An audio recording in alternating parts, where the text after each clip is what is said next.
Hey guys, thanks so much for all the support. If you haven't subscribed to the channel yet, please feel free to do so. My name is Hansley. I'm an Asian American 29-year-old guy who gets hired to do dirty things for money. Well, what I mean by dirty things are the kind that rich people pay us to do to keep their own hands seem clean and to keep the mask of honesty and goodness on their faces. Except for killing, I do all sorts of things for money.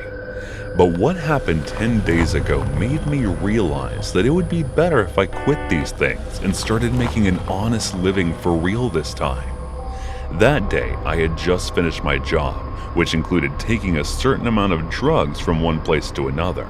And that was when a woman with a mask on came looking for me. She looked familiar, so I thought maybe she may have hired me before, but I did not care to ask. The job was to kidnap a child and then drop it off at another location. There are these things about child kidnapping that always made me feel it was wrong, so I tried to avoid doing that as much as possible.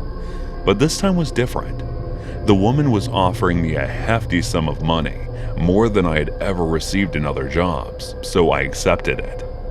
The child was 2 and lived in a different city alone with her single mother.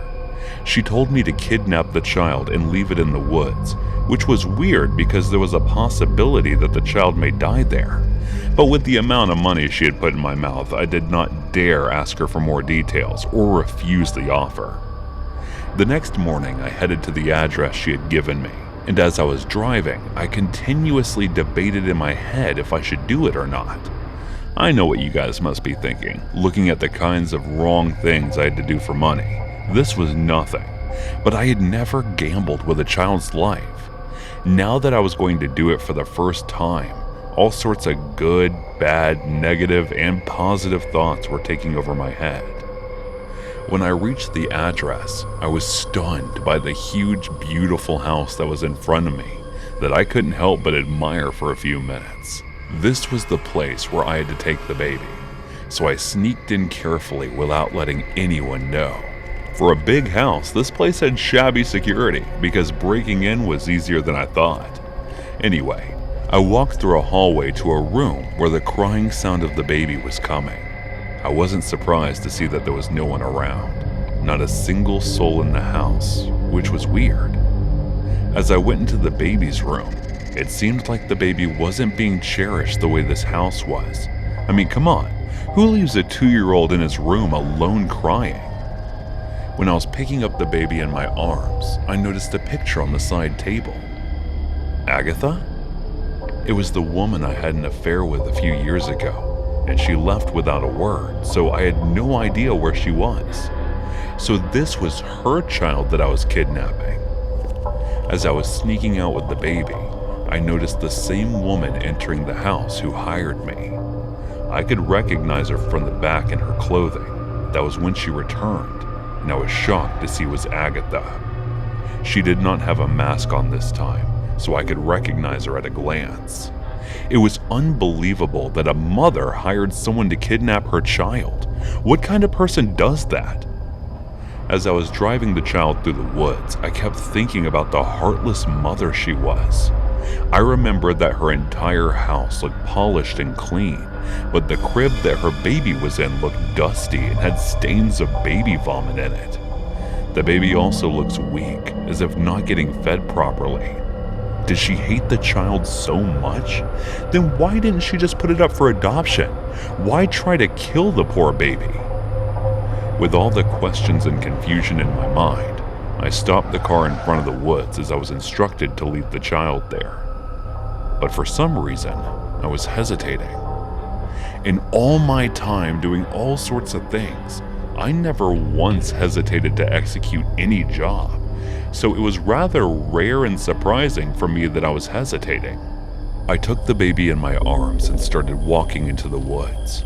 As I was getting deeper, I was doubting my decision to accept this job. Once I reached deep enough, I stopped, placed the baby on the ground, and turned to leave. But my legs just couldn't move. I waited there for about 30 minutes, debating with myself, thinking about what would happen to the baby once I leave.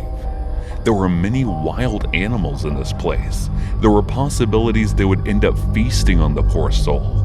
There was nothing else to think about, and all of a sudden, all doubts disappeared from my mind. I knew exactly what to do. I picked up the baby and started to walk back to my car, and once I reached it, I placed the baby on the front seat beside me and started driving. I stopped at a supermarket before reaching my place and shopping for all the necessary items needed for the child.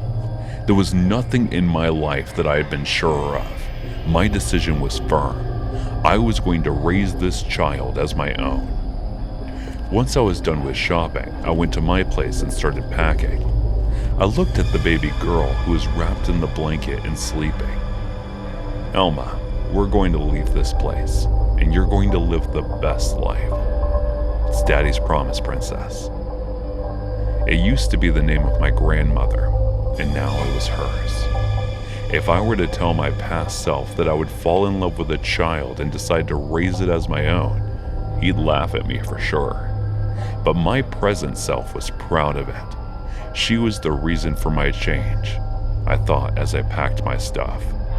I had decided to leave all the bad things from my life and start an honest life for the sake of my baby girl.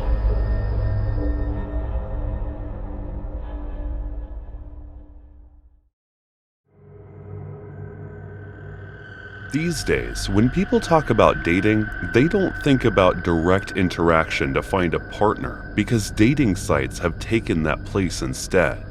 These days, people install dating apps to find suitable partners for them, but sometimes these dating apps become the reason for some people's misery. I don't trust them either because of the incident that happened to me a year ago. Just like everyone else, I also wanted to date someone, so I installed the Bumble app and created an account for myself. It was the time when I had a recent heartbreak by the girl I trusted and loved the most, Erica. She was my first love and best friend, but she had an affair with my childhood friend Carl, so I decided to let them be and date someone else, hence the dating app Bumble. Anyway, after installing Bumble and creating my profile over it, I finally got matched with a blonde girl whose name was Minnie. We started chatting, and after a few days of talking with her, we became comfortable with each other. She seemed kind and down to earth, which were rather nice qualities that are rare to find these days. Slowly, she started sharing her day-to-day routines with me, and I opened up to her as well. I never mentioned meeting up with her because I had gotten out of a relationship not long ago and did not want to rush things. One day, Minnie asked herself if I wanted to meet with her and go to a movie and dinner date, which I immediately agreed to because our meeting had stretched way too long. We planned to meet on Saturday night, and the place was chosen by her. It did not matter either way. All that mattered was our date. And surprisingly, I was looking forward to our Saturday date. Although it had been only a few days since I started talking to her, I came to know much about her. She was from Chicago and was working here as an assistant designer in some startup company, and she used to spend half of her earnings on charity, etc. Anyway, the weekdays went by and it was finally Saturday. I patiently waited for the evening while doing house chores, cooking, etc. And the moment clock struck 6, I got ready and headed outside the house.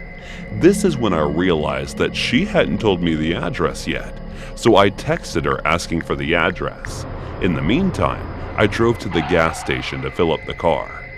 Her response came after about 20 minutes, and instead of sending me an address, she shared a live location with me, saying she was already there. I did feel weird about this, and then I ignored it, thinking she might be telling the truth. I reached the location within half an hour and parked my car, and then stepped out of it. Surprisingly, the building looked quite old, and it seemed there was no one around in the area. The feeling of unease started to build up in my guts as I walked by, and at that moment, I got a jump scare from the sound of my notification bell. I checked, and it was Minnie. She was asking me to come to the 7th floor of the building. I walked near the elevator, and as expected, it wasn't working, so I took the stairs. At this juncture, I could not understand why I was doing this, despite having apprehensive feelings. Nonetheless, it all could be just my imagination, so I continued climbing the stairs until I finally reached the 7th floor. The moment I stepped my foot on the floor, my eyes landed on this drop-dead beautiful girl standing there, who noticed me and smiled at me. Along with this exhilarating feeling, I thought that maybe coming here was worth it after all. "So, where are we supposed to watch the movie?" I asked, walking toward her. But instead of replying, she kept giving me a lifeless stare. I could not shake off this unsettling feeling that I was getting from that, but once again, I decided to engage her in a conversation. "It's freezing over here and I'm starving, so how about we eat something first?" Even I could feel the nervousness in my shaky voice. She held my hand and walked near the terrace. I was too perplexed to let a word out and kept staring in her direction. We stopped at the edge, and she brushed my face and pointed in a direction. I turned my head, and the view was so amazing that I got mesmerized for a second. That was when my notification bell rang again. I took out my phone and checked. It was from Minnie. I looked over in the direction of the girl, and she wasn't holding any phone. Feeling horrified, I checked the message, and it said, "Sorry, Pedro, I can't make it today, and I promised that I would make it up for this tomorrow." I scrolled over, and the messages of the live location and the other one were gone, as if they had never been sent in the first place. 54. I turned my head while shaking like a leaf when I heard her whispering voice, and the moment I looked at her face and realized what was going on, I was too petrified to run at this point. That was when I felt a push and I was screaming. My body was falling down the building. I felt my head hitting the ground and everything went dark. I woke up in a hospital and realized that I was on a life support system. My entire body was covered in bandages and I could not move either. I had no idea how I survived falling from the 7th floor, but I felt lucky that I did. Erica and Carl rushed into the room looking distressed and started apologizing to me. They were thinking that I tried to commit suicide because of them. I could not speak, so there was no option for me to tell them that they were wrong, but it was rather nice that they were feeling guilty of what they did. Anyway, I was told that I was found by some construction worker half dead and unconscious. The guy thought I was already dead, so he called 911, but it turned out that I was still breathing and they admitted me to an emergency room. I had been in a state of coma for the past 6 months, and just when doctors lost all hope of me waking up, I did. I'm still in the hospital and cannot move, but I can speak now. One thing that I had decided that no matter what happens, and it doesn't matter if I die single, I would never use Bumble or any dating app ever again.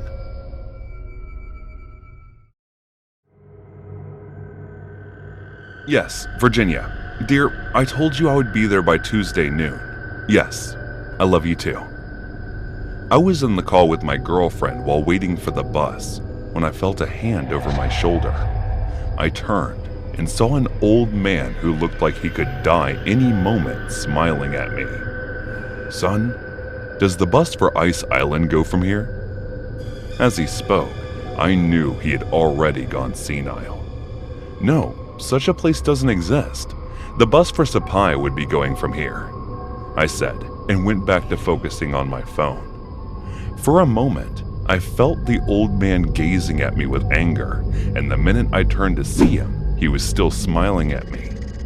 Thinking I might be imagining things, I went near a beach and sat there while scrolling through my phone. "It looks like the bus is late, huh?" As I was looking at my watch, a girl said while sitting beside me. "Yeah, I think so too," I replied. "Georgia, by the way."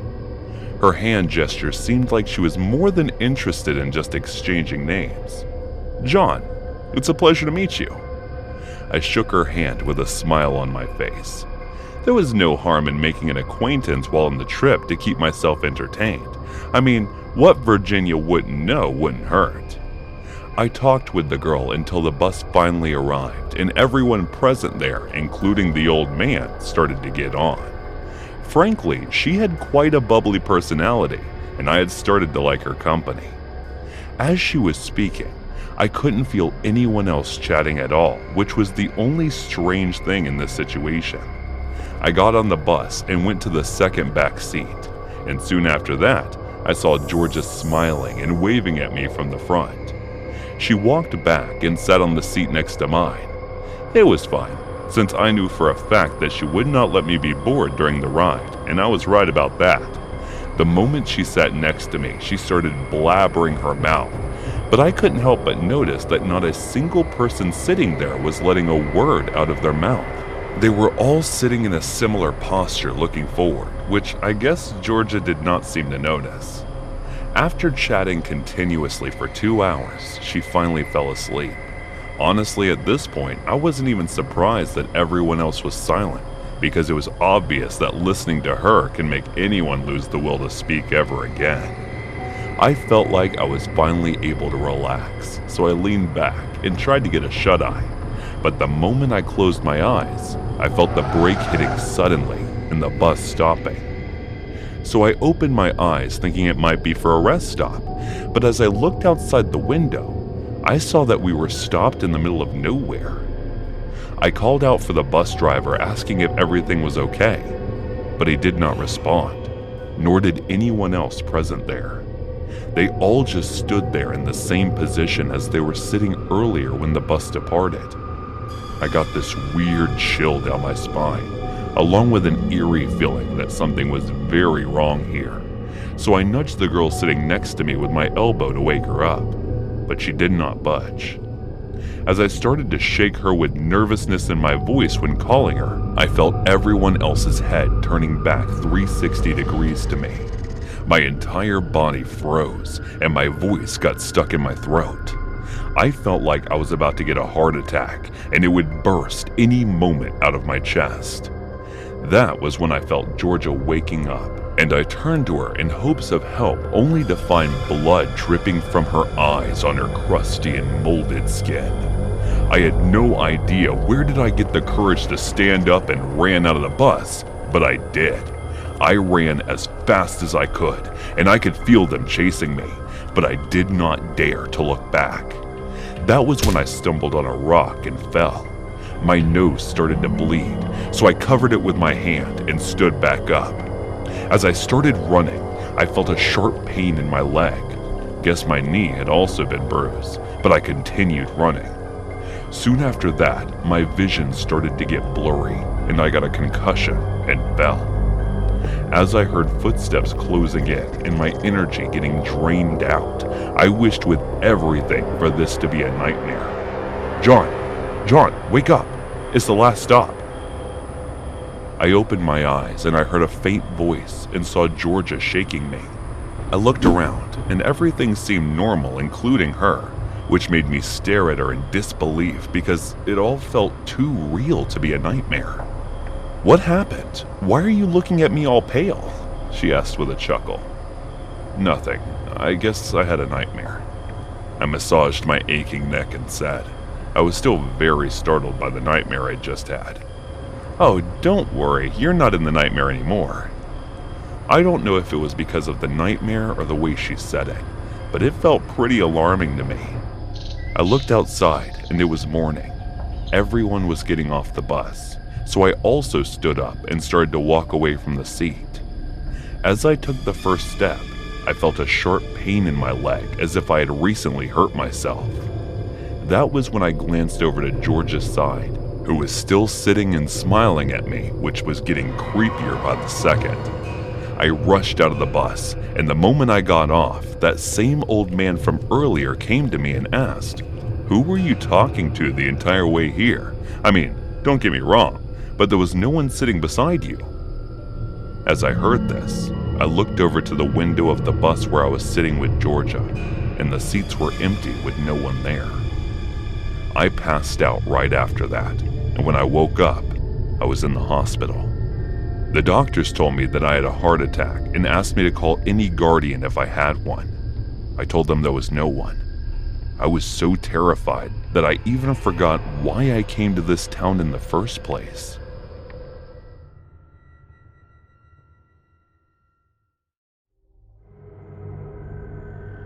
Shush, I have to tell you something. I was going to the second floor when Bonnie suddenly appeared, grabbed my hand, and dragged me to the bathroom. She looked around for a bit and then locked it from inside. What is it? What are you doing? You know if someone were to see us, they will get the wrong idea. I started to panic because it was the women's bathroom where she dragged me. What I'm going to tell you is something very serious, so promise me that you won't tell anyone about it, she said, looking into my eyes with a dead serious look, which made my heart flutter a bit. Fine, I won't tell anyone, I said while looking away from her eyes. No, promise me first, she said, grabbing my face and turning it toward her by making me look into her eyes. Okay, I promise, I said while pulling myself away from her grip. You know my friend Martha, who works as a receptionist in A block. She again grabbed my face and made me look into her eyes. Yeah, what about her? And please speak without grabbing my face. My ears are just fine. I grabbed her hand and said while holding it. She is being harassed by someone from a high position, she said, looking all concerned. What? She's being harassed? Who told you this? I asked her in disbelief, because our company had a strict no harassment policy for everyone, and if someone felt threatened, they could report it. I saw bruises on her back and took her to the cafe to ask her. She just wouldn't stop crying, but she did not tell me who's doing this to her, she said. Why have you not reported it yet? I asked. Did you not hear me earlier? It's someone working at a higher position, and if she cannot report it, it then means that they have influence to affect the decision of the security department as well, she said and took out her phone. What are you doing on your phone? I looked at her phone and asked. I sneakily recorded half of Martha's conversation so I can report it for her instead, she said and started to type something. What do you think you're doing? I snatched her phone away from her hand. I'm mailing this to the director, she said with a brave, innocent look in her eyes, which made me want to kiss her and at the same time bump my head purposely on the wall. What if the director is the one harassing her? Don't forget that most of these meetings are held in that place. I erased the message she was typing and handed the phone back to her. That was when someone started knocking on the door. I got nervous and looked at her helplessly because if we were to get caught, we would be in a hell of a lot of trouble. Sorry, it's me, Bonnie. I had a period disaster, so it can take a bit longer. Can you please use the bathroom on the upper floor? Thank you in advance, she shouted without waiting for a response. I looked at her in disbelief, and as I was about to open my mouth, she covered it with her small hand and placed a finger over her lips, signaling me to shut up. I think she's gone. She waited for a while and then removed her hands. I know, so please check if anyone is outside and let me go. I'll slip into the smoking area and no one will notice, I said. She nodded in response and slightly opened the bathroom door to look around. You can go now. There's no one outside. And meet me after the office so that we can come up with a plan, she whispered in my ears, and then let me go. I anxiously left the bathroom and went directly to the smoking area. I finally took a sigh of relief when I noticed that there was no one around. There was no surveillance cameras near the bathroom and smoking area, and they were so close, so it was the safest place.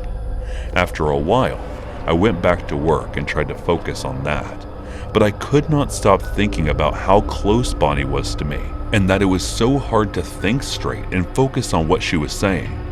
Still, I managed to do that. After work, I headed out first and called Bonnie. She told me that she was already waiting for me in the park near the coffee place.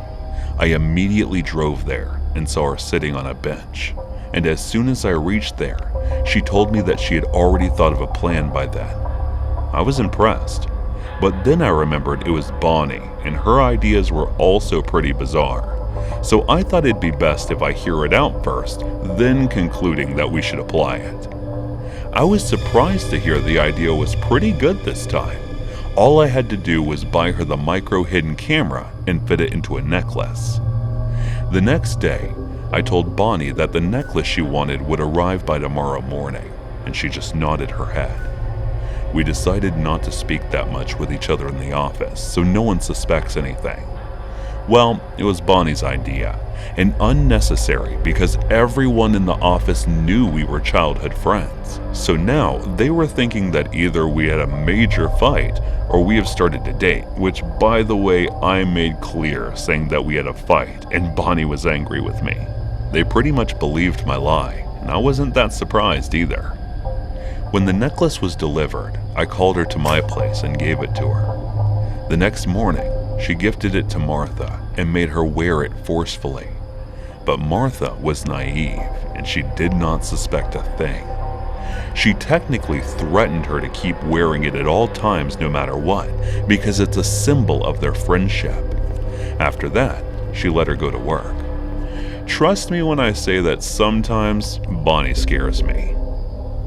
2 days later, Bonnie went ahead and asked Martha to give the necklace back to her, but she gave her an excuse, saying the necklace she wanted to gift her was exchanged by someone else's, and that person was asking for it back. I don't know where she came up with such excuses, but what surprised me even more was that Martha believed her and gave it back. The necklace had a hidden camera, and there was a chip in it that had recorded everything that had happened with Martha for the past 2 days. She removed the chip from the necklace and then took it home with her to search for evidence. That night, I got a call from her around 11:58 p.m., and she told me that she found the person who was harassing Martha. I suggested she tell Martha about it first before risking everything and exposing that person with her permission. The next day, we called Martha to the same park and told her about everything. She started crying and begged us to release the video on the office's online forum because she was tired and fed up with all of this. She told us that she was thinking of committing suicide today if we did not call her. We posted the video anonymously, and everyone, including directors, managers, and security heads, everyone saw it. It was the senior manager who managed the security department. We understood why she did not report it as soon as we saw the video. When we got to the office the next morning, someone came up and said, "Hey, do you know that senior manager of security not only got fired, but arrested as well for harassing an employee? He is a complete pervert. We don't know who the employee is because her face was blurred out in the video." As he said that, I looked over to Bonnie, who was focused on her work and smiling.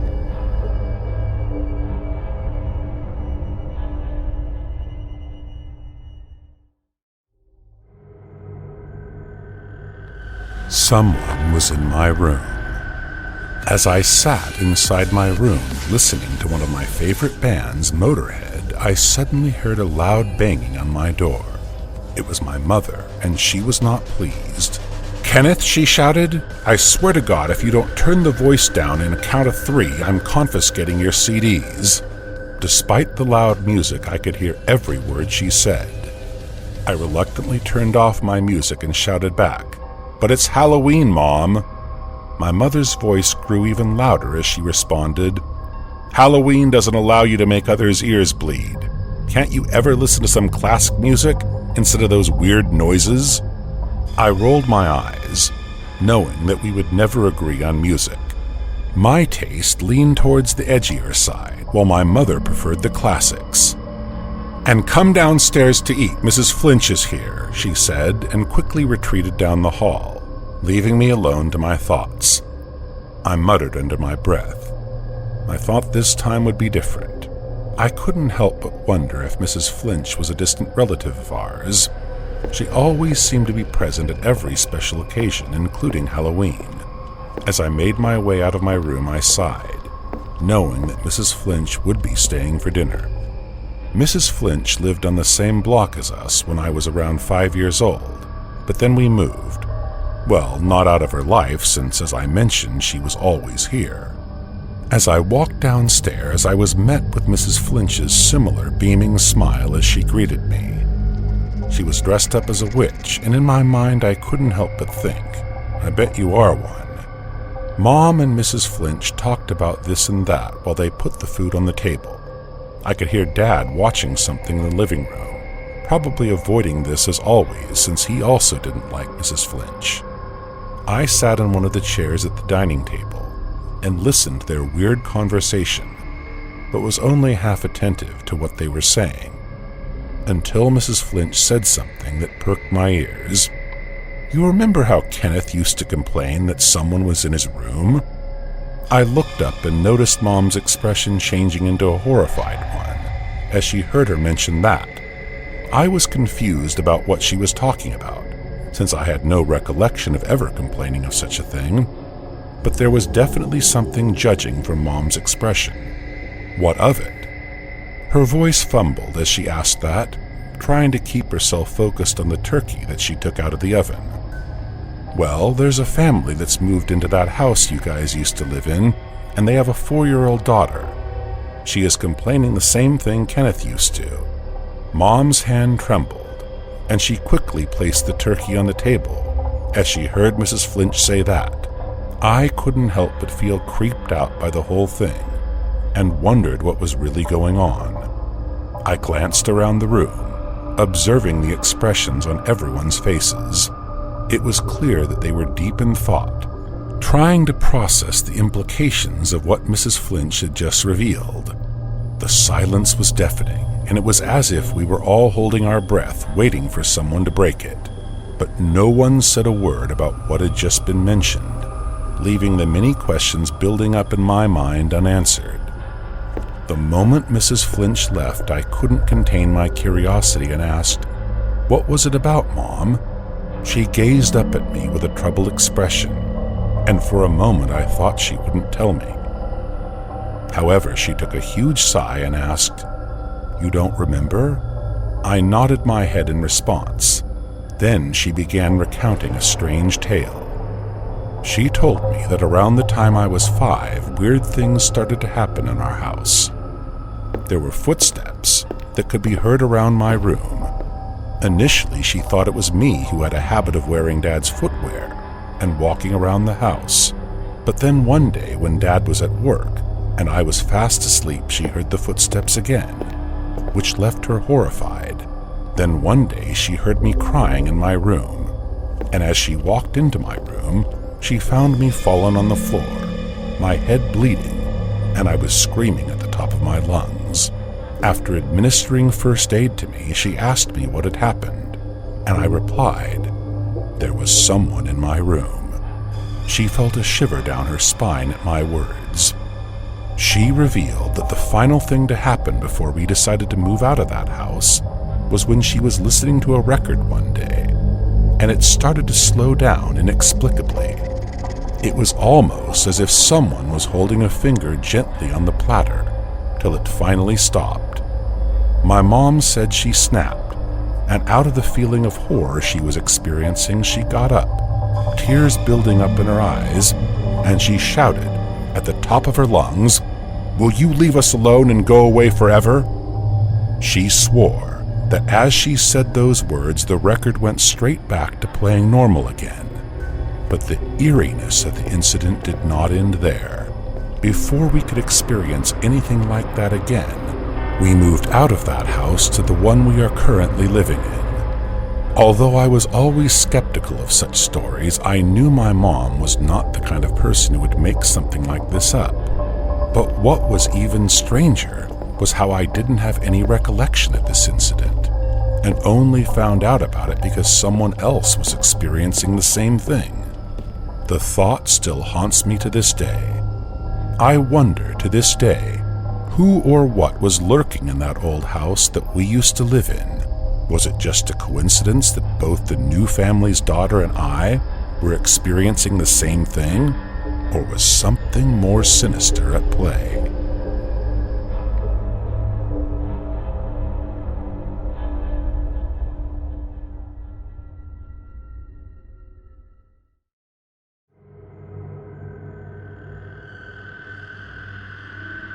If I said to you, Madeline, Colombia, what do you think of? Pre-2015, only a handful of people would have given the answer that is commonplace today. But since that narco show was on TV, almost everyone knows what Madeline is famous for. And that's for being the home of the Madeline cartel, added up by the one and only Pablo Escobar. These days, the Madeline cartel are confined to the history books, but the legacy of violence lives on in the city. And the problems didn't exactly die along with Escobar when the law caught up with him in '93. So it's there, in the city of Madeline, that I met a girl named Stephanie while I was traveling around South America. Steph was from Canada on a similar sort of rolling vacation as I was, and there was this almost instant chemistry between us that ended with me asking her out. We drank cheap Colombian beers, compared traveling tattoos. She definitely won with her traditional tippy-tap Filipino tribal piece, and generally just had ourselves a great time. But when it came to the end of the night, we were put in a rather precarious situation. You see, that old legacy of violence and suspicion means that in a city like Madeline, you can't get anywhere without the right credentials. And as a result, neither of us were allowed any guests in our respective hostels. So we thought on our feet and decided the night was warm enough for us to spend it in one of Madeline's public parks. So we spot what seemed like a nice enough place to lay down. Only as we're walking over, we see these 4 Colombian guys hanging out on a bench. No reason to be suspicious, right? I mean, it was a nice enough night, and the South American idea of a late night is totally different to ours, so not everyone hanging out past midnight is some kind of reprobate. I suppose that goes for the States too, but I digress. So me and Steph are sitting there for a few minutes when one of the guys from the bench comes over to talk to us. My Spanish is still an embarrassingly dire at that time, but I knew enough to know that he was asking for a cigarette. I told him, I don't smoke. No fumo, lo siento. But he carried on asking for stuff like money, then other things with words I didn't understand. I kept saying, lo siento, tengo nada. But he just won't give it up. He kept talking to us, then spits out something mean-sounding in Steph's direction. So at that point, I really take issue, and I have enough Dutch courage to tell him to get F before I leave Steph off to another spot further away from them. I'll spare you the finer details of what followed, but needless to say, Steph and I ended up having a little cuddle, shall we say, until we heard and saw something that almost scared us half to death. A police siren and flashing lights, and it was just a few feet away near the boundary of the parkland. Steph quickly pulled her dress back on, and we attempted to make ourselves as presentable as possible as the cop car screeches to a halt. 2 guys jump out, and they come jogging over to us. How they knew we were there, I don't know, but I figured the guy asking for smokes had called them and has a kind of screw you for not being generous to us. I'm on the verge of a full-on freakout, as all I can think is, I'm going to end up in a Colombian jail, and that's going to be the end of it for me. Colombia has some of the worst prisons in all of South America, and to no offense to our Latin cousins, but that's really saying something. What's worse, I didn't have the money to pay a fine or a bribe, so there was absolutely zero chance of me talking my way out of it. But still, I didn't really have a choice. The best I could hope for was to pull off a speech skill 100. So I got down to it. As this little Colombian cop, I don't even say that to be mean, the guy was literally no smaller than 5'4", is shining his flashlight in my face. I'm just pouring this stream of bilingual apologetic consciousness that probably sounded something like, dude, lo siento, seriously, no borrachos. Han cansado, just tired, I'm sorry, I swear to God. What all the cop does is scold us in Spanish, talking so fast that I can barely understand a word. Steph is like welling up with tears at this point, as she's too obviously thinks she's about to be arrested. All I could do was shut up and let the cop burn off whatever angry energy he had, and just pray he didn't drag us both off to jail there and then. I just hit him with, "Lo siento, no entiendo," until he finally kinda calms down and pulls a smartphone out of his police vest thing. When I see he's pulling up Google Translate, I know something isn't quite right. If he really was just going to throw the cuffs on us, he'd have done it already, right? So what are we about to type out? I'd never forget what came next and how I foolishly tried to anticipate his words without stopping to consider the context. First thing he typed was translated, "These men," and pointed over to where the cigarette guy and his friends had been. I look over expecting to see them looking all smug, but there's no one there. And it dawns on me that they'd beat feet as soon as they'd seen the cops arrive. I go to say something like, "Yeah, I know, they called you, I'm sorry." But the cop cuts me off with a little sock puppet hand gesture, clamping the thing's mouth shut as if to stay quiet. So I do as I'm told and carry on watching him type. "These men," he continued, "are very dangerous. You must leave now or they will come back." And the cop stopped for a second, like he was trying to find the right words, then wrote, "They will come back and violate the girl. Understand?" My chin is dusting the floor at this point. Like I had no idea we were in that much danger. And right before I can say anything, the guy types, "They are known to us. They have done things before. They will do things again." Again, we just nod, too stunned by how dumb we'd been to really be relieved that we weren't in any trouble. The cop then types out, "Don't come back here during the night again," shows us the message, then escorts us to the well-lit street nearby. As you can imagine, that whole thing really killed the mood, and even though I walked Steph back to her hostel, there was never any talk of me getting inside to continue where we left off. I saw her a few more times before she moved on to Argentina, and yes, we did conclude some of the unfinished business, even kept in touch for a while after I returned to the US. But you can bet your bottom dollar I didn't go anywhere near any poorly lit places in Madeline, not for the remainder of my stay. I learned my lesson, and I learned it good.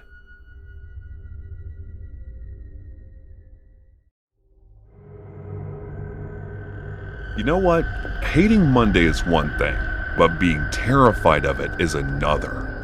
Every Sunday evening as it departed from us and Monday approached slowly, my little brother used to get so frightened as if the weekday itself would do something to him. Whenever I asked him about it, his face would just go pale and he would start shaking like a leaf. Thinking he might be getting bullied in school, I asked his teachers and classmates about it, but they all denied witnessing anything of the sort. I thought maybe he is overreacting, and it must be because he doesn't want to go to school like everyone else. Until one day, when I finally understood why he was acting the way he did. My name is Brice Stevia. My parents kicked me out of their home 4 years ago when I turned 21. I would not go into detail about why they did that. Anyway, I somehow managed to survive, but my little brother Mason, who was 7 at the time, rebelled. A week after I got this new apartment in Cheap, I found my brother sleeping outside my apartment door and brought him in. I took him back after spending 2 days with him, but my parents refused to take him in, saying that before leaving, he injured our mom. I had no other choice but to take him with me. It was hard at first to take care of 2 of us, but eventually it got easier because Mason tried to help me in every way he could. Our parents did not stop giving him an allowance in school fees, so it was easier for me to take care of him even more. It was 6 months ago that the owner of the apartment asked me to move out of the apartment, and it was so last minute that looking for a nice budget-friendly apartment was harder. But it might be my luck that I came across an advertisement for an even bigger and more spacious apartment than this one within my budget, so I immediately applied for it. After completely moving into the new apartment, Mason seemed happy that he finally got his room, unlike the last one where the 2 of us had to share. That weekend, I threw a housewarming party for my friends from work, and Mason also invited a few of his buddies. The party was a success, everyone enjoyed it, and they all left after handing me presents. That night I was a bit drunk, so I went to sleep without cleaning up the mess, thinking I could do it early in the morning. But I was awake by Mason's scream that came from his room and ran there only to find him curled up on his bed, trembling in fear. Thinking he might be having a nightmare, I gave him some water to drink, but he did not budge, so I took him to my room to sleep. The next day I asked him about it, but he kept his silence and did not tell me what happened, so I also did not ask after that. I thought that nightmare was just a one-time thing, but I was wrong to assume that. For the next few weeks, the same thing kept repeating, and no matter how many times I asked him, he would just stand still with his pale face without saying a word. I started to feel worried about him, so I talked to Mom and Dad about him. After a few days, our parents visited us and asked Mason to come back, but he refused. As time passed, the screaming coming from his room stopped, and I thought his nightmares might have stopped. But I started to notice that he would seem scared every weekend. It was one Sunday after doing laundry. I went to his room to put his clothes in his room when I saw the plaster of the wall beside his room window was torn up, and there was also wetness there. So I decided to repair it and call for help. "What are you guys doing? Get out of my room right now." The moment he walked into the room, he shouted. As a response, I stared at him in disbelief and couldn't help but notice his trembling body as if he was scared of something. "Come with me." I grabbed his hand and pulled him toward my room. As we got in my room, I locked it from inside and forcefully made him sit on the bed. I was through trying to understand the situation from the sidelines while my brother was suffering from I don't know what. "How would I be able to help you if you won't tell me what the problem is?" I held both of his hands and said while looking into his eyes. "You won't be able to help me," he muttered. "What did you just say?" I asked, but he remained silent. After several tries when he did not respond, I got frustrated. "That's it. I'm taking your room. You will be sleeping here from now on." As I said in anger, he grabbed my hands tighter. "No, please, don't." I could feel his voice shaking. Give me one good reason why I shouldn't. I had finally gotten to the right nerve, and I was not going to let it go. "Because he might kill you." He hardly let those words out and was still shaking uncontrollably. I looked at him for a minute, unable to find a correct word to speak, and then finally I asked hesitantly, "Who?" "The boy in the wall. He hates adults." As he said this, I heard screaming coming from upstairs and ran there only to find the two workers passed out on the floor. The cracked wall was even wetter than before, which made me feel uneasy. When the workers regained consciousness, they could not recall what had happened to them and why they passed out. So I asked them to go for now and come back tomorrow to fix the wall. I couldn't get Mason's words out of my mind, which was freaking me out. That night, as I was tossing and turning in my bed, I suddenly thought of checking up on Mason. So I looked up at the wall clock. It was 1:30 a.m. After that, I walked to his room, and the moment I stepped in, I got horror-struck by what I saw. A boy completely wet and covered in mud, like something was crawling on the top of sleeping Mason. And the moment he saw me, he screamed so loudly, it felt like my ears would start to bleed any moment. Before I knew it, Mason came running to me, grabbed my hand, and we both ran to my room. He locked the door from the inside, and I was feeling like my heart would burst out of my chest any minute now. I had never felt such terror in my entire life, and my brother was suffering from this for so long. I embraced Mason and started to cry my eyes out. As we were both freaked out, we could not sleep the entire night. The next day, before heading to school, Mason asked me if I would be okay. And even though I was terrified as hell, I told him not to worry. When the workers came in, I went to the room with them and asked them to break the wall and check if there was something there. For some reason, I was having a very bad feeling about this, and I was right. As they were breaking it, a half-rotten body of a boy was found.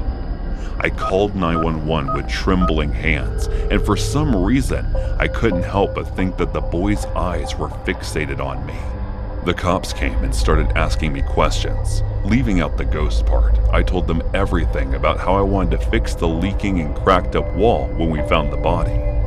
Within a few days, we moved out of the place, and this time we checked and asked around before moving into the new place.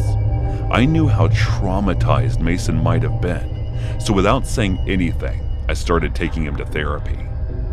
A few weeks later, we got the news that they found out who the boy was and how he did end up in the wall.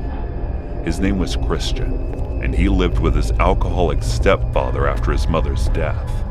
They were the previous tenants of the house. Neighbors had heard the crying voices of the boy coming from the apartment many times until one Monday, when the stepfather came in and even more drunk than ever and started beating the child. The voices stopped coming from the apartment after that night, and his stepfather also abandoned the place without even paying the due rent. "So you think he was the one who killed him?" Mason looked at me and asked. I couldn't answer, even though I figured he got this right, and continued driving him to the session that we both needed.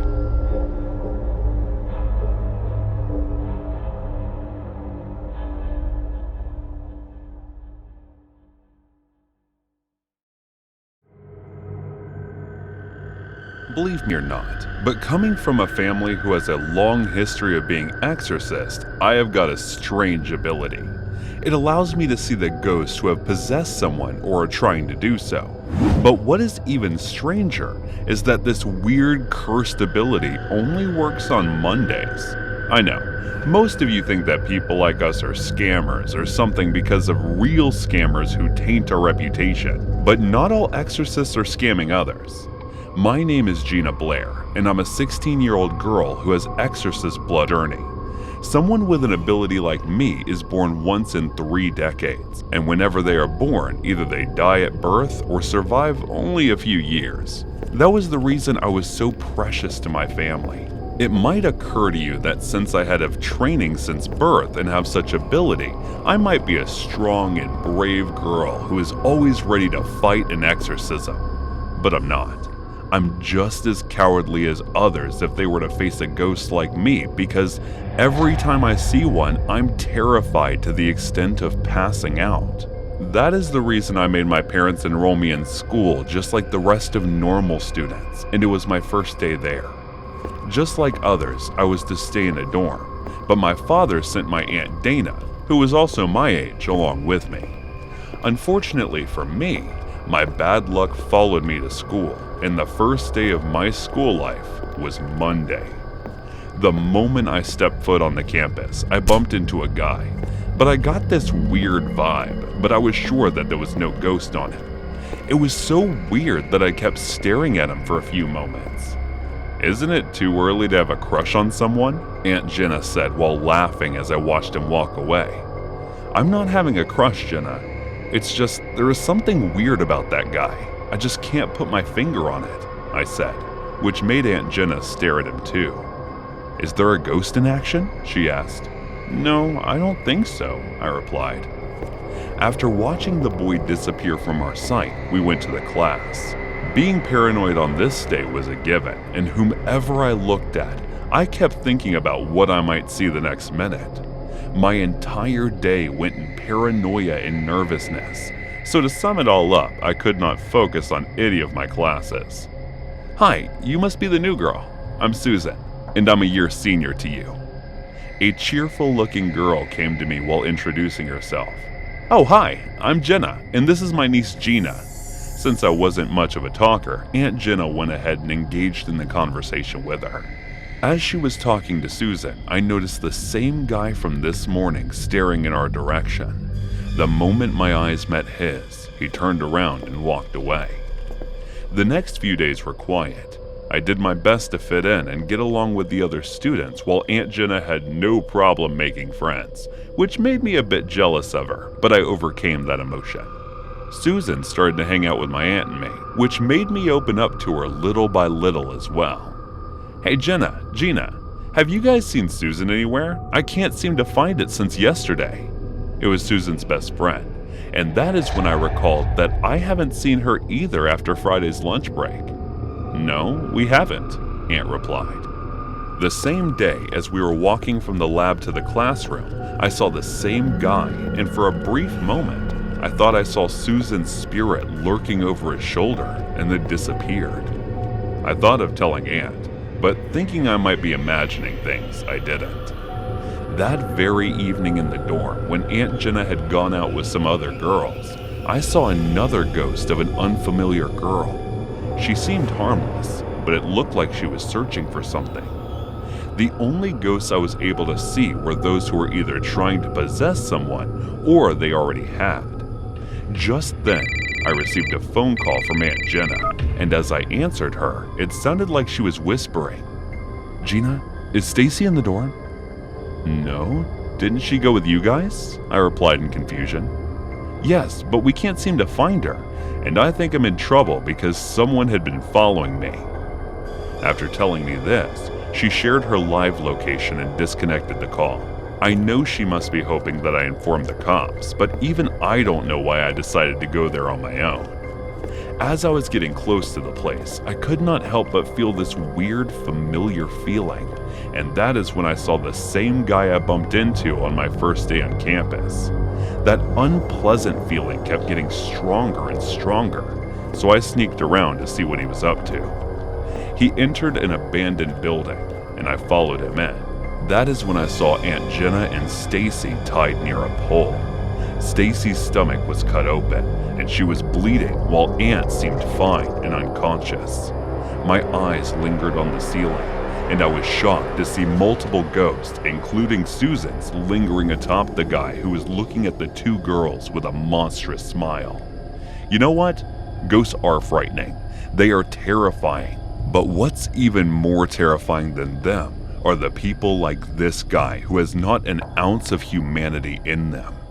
The reason I was extremely terrified for my life at this moment was that whenever I faced a ghost, I knew they were already dead and they won't be able to kill me.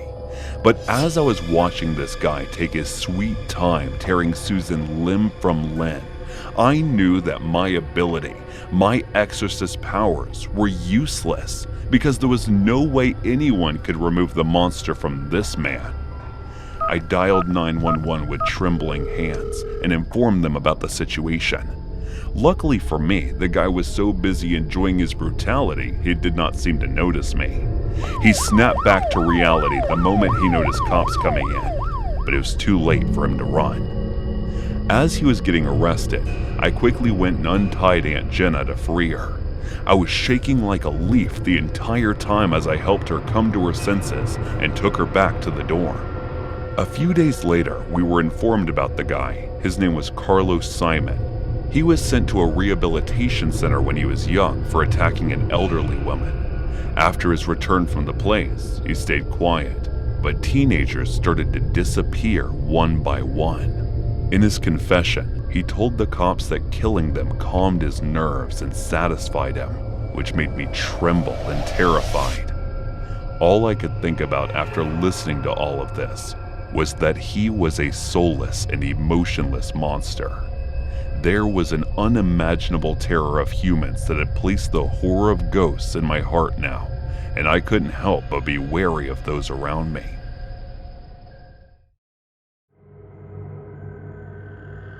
"Don't cause any trouble, and be nice to your teachers, okay?" I instructed my 9-year-old son William while dropping him off at school. "Okay, Dad," he replied in a slow voice. "I know, kiddo, you have to transfer a lot because of my work, but I promised this time would be different." I tried to assure him, but he just nodded and got out of the car. I watched him enter the school building and then left. My cell phone started to ring. I checked, and it was the senior officer Mark from the Investigation Bureau. "Yes, Miss Adamson. I answered the call and asked. "We have gotten a new clue for the hospital arson case. I think it's someone from the staff," he said. "No, I don't think that's the case.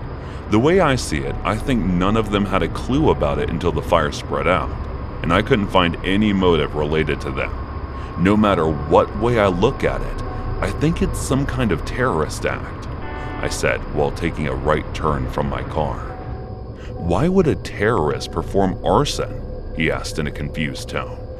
"Because the casualty risks are higher in hospitals due to patients being in emergency care or being in critical condition," I explained to him calmly.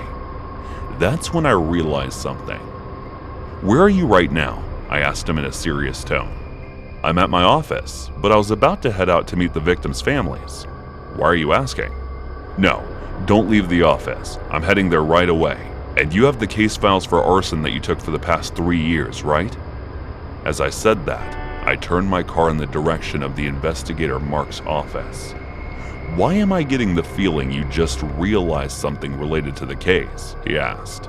It seemed he got confused by my sudden tone change. "Don't worry, I won't make you spend your entire day with me this time. It's just that I realize a pattern connecting this to a past few cases," I told him, and sped up the car. I reached his office, parked the car in the parking area, and got out. I looked around for a bit, and then walked inside his office.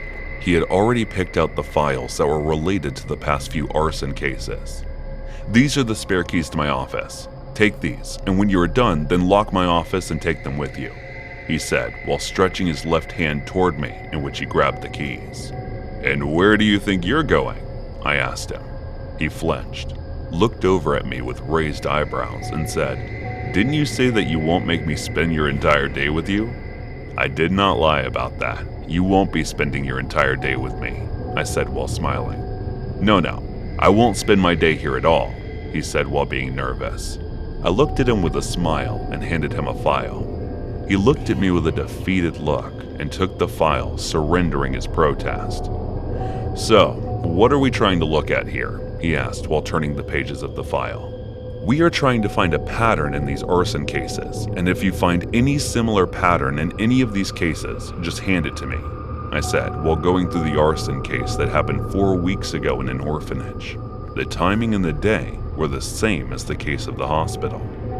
This is weird. The time and the weekday are the same as the case in the hospital, but unlike the other two, this one was performed at 4:27 in the evening instead of the morning like the other two cases, he said while handing me the file of the arson case in the old age home. "There is another thing. These arsons are performed in the places that have the highest rate of casualties.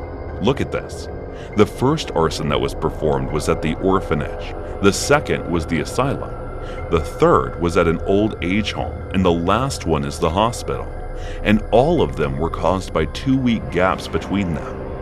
Open the city map and mark all these locations." I handed him the map while looking over the details once more to see if we missed something. "Hey Dan."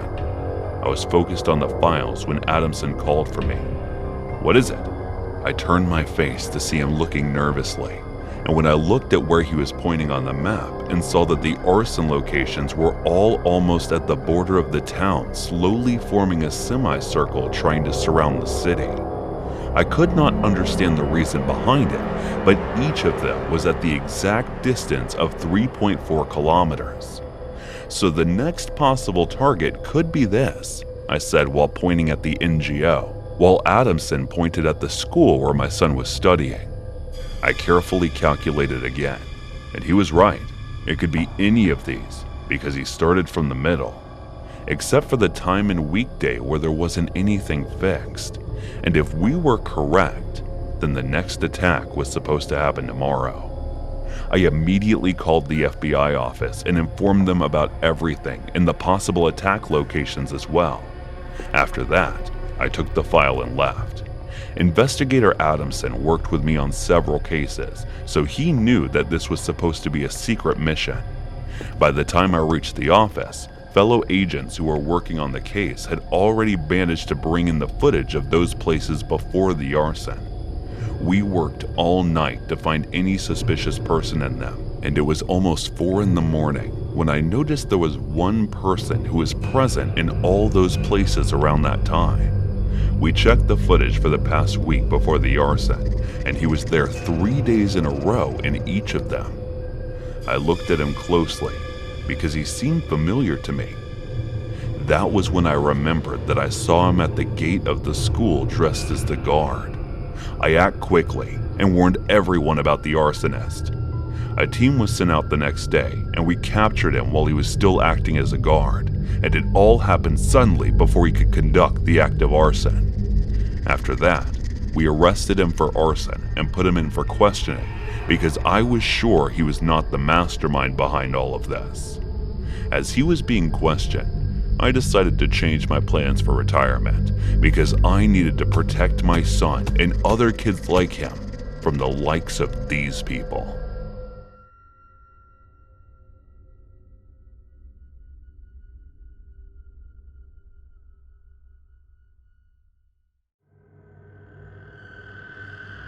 You know you deserve all these bad things that have been happening to you. I looked at Porter as he said this with dead eyes. What do you mean by that? I asked while clenching my fists that were ready to throw at him any time. I mean what I mean. You're ugly, and you deserve all the bad things that happen to you. He was still as calm as the wind, as if it did not even matter to him what he was saying could hurt my feelings. You're mean, I said, and ran away while crying, as he continued looking at me with the same cold, dead look in his eyes. I was in 3rd grade back then when I first noticed that Porter did not care if his actions or words hurt those around him. He did not smile much, and his responses were the bare minimum. But whenever he did smile, he still had the most charming smile among others, which was the reason I started to crush on him. It was one day during recess when I was walking back to the classroom. I saw Porter standing in front of a girl. She was skinny, with straight hair that came to the neck, and she was laughing goofily. That was when I saw her touching his hand, which he slapped away, and then he started slapping and beating her with the same cold, dead expression on his face. I don't know why he was doing that and what the girl did to piss him off, but I ran to call a teacher. When I came back to the teacher, he was still beating the girl, until the teacher had to pull him away and asked to stop beating that poor girl. He got suspended for a week due to his violent behavior, and I kept wondering why did he do that, and why he never looked as if he did something bad. It was as if it did not occur to him that it would hurt her, or she might not like the way he treated her. At that time, he seemed to me as an emotionless, violent monster. He came back to school after his suspension period ended, but he became even quieter and more self-reserved than he used to be before. Students started to avoid him since they were all scared of him, including myself, and he didn't care either. Even if any of them tried to talk to him, he would simply just drive them away with his meanness. I still thought of him as charming as ever, and I still had my little crush on him, but I was too scared to show that to him or anyone else for that matter. Time passed just like this, and it was finally time for the result of our final exam. And during those times, Peter had already been suspended 3 times for violence, and he was on his last warning before being expelled. After that, he transferred schools. I did not hear about him until 2 years later, when one day, my mom talked to one of her friends about a playdate for us. The family had moved to the area 2 months ago, and Mom became friends with her during a spa session. Anyway, so Mom took me and my little brother Kirby to her friend's house while explaining to us during the entire car ride that we should behave and not do anything troublesome. Playdates were a weekly thing. Mom would often call any of her friends and schedule a playdate for us with their children, and then the parents would spend their day relaxing or something like that. As Mom walked into her house, her friend introduced us to her daughter, Cecilia, who was 2 years younger and around the same age as Kirby. But for some reason, she looked rather familiar. I knew I had never met her in my entire life, but she still looked as if someone I may have known from somewhere. She told us that her stepson was sick and sleeping in his room. I was curious for a few minutes about how he might look, but then I got over it and started playing with Kirby and Cecilia. My mom and her friend went out for the day after informing us that Cecilia's father was in the living room watching TV, and if we needed anything, we could ask him. We were in the middle of playing when I heard someone's footsteps. I turned around to see the back of a boy entering the living room. I guessed he was Cecilia's stepbrother. We could hear the voice of a movie playing coming from the living room, so I figured he might be watching it with his father. About an hour later, as the movie finished, we heard the loud voices of arguments coming from the room. "You believe what you want." It was the boy's voice, and as he left the room, I turned to see his face, and I recognized it in an instant. It was Porter. No wonder Cecilia looked so familiar to me. He climbed the stairs and went to his room. His father followed him with an angry expression on his face, and then he started banging on the door and shouting, "Open up! Open up!" The three of us quietly went to see what was going on, and we saw his father knocking a hole in the door in anger. I could see that his hands were bloody and swollen, and could Porter through that hole, but I guess neither his father nor Porter cared, and that was terrifying to me. Kirby had started to cry from the horrifying scene playing in front of us, and Cecilia looked distraught, but she didn't cry. I guess she must have been used to this. The two of them didn't care about the terrified children looking at them. Porter's father kept working on the hole he was punching until it was big enough for him to unlock the door from the inside, and as he did, he smiled so widely that his teeth showed. That was when we heard our mom entering the house, and Cecilia's mom rushing as she heard the crying sound. "What the hell do you think you are doing in front of the kids?" she roared, pulling her husband away and giving a warning look to Porter. She apologized to our mom multiple times for whatever happened in the house, and her mom told her that it was okay, but I knew that she was just as scared as the rest of us. Her expression told us that she was relieved that we just got out of there in time. As Mom was taking us away with the promising look on her face that she would never bring us back, I saw Porter looking at us from the window with the same cold, dead look on his face that he always had. Thinking about his father, I now understood why he was the way he was.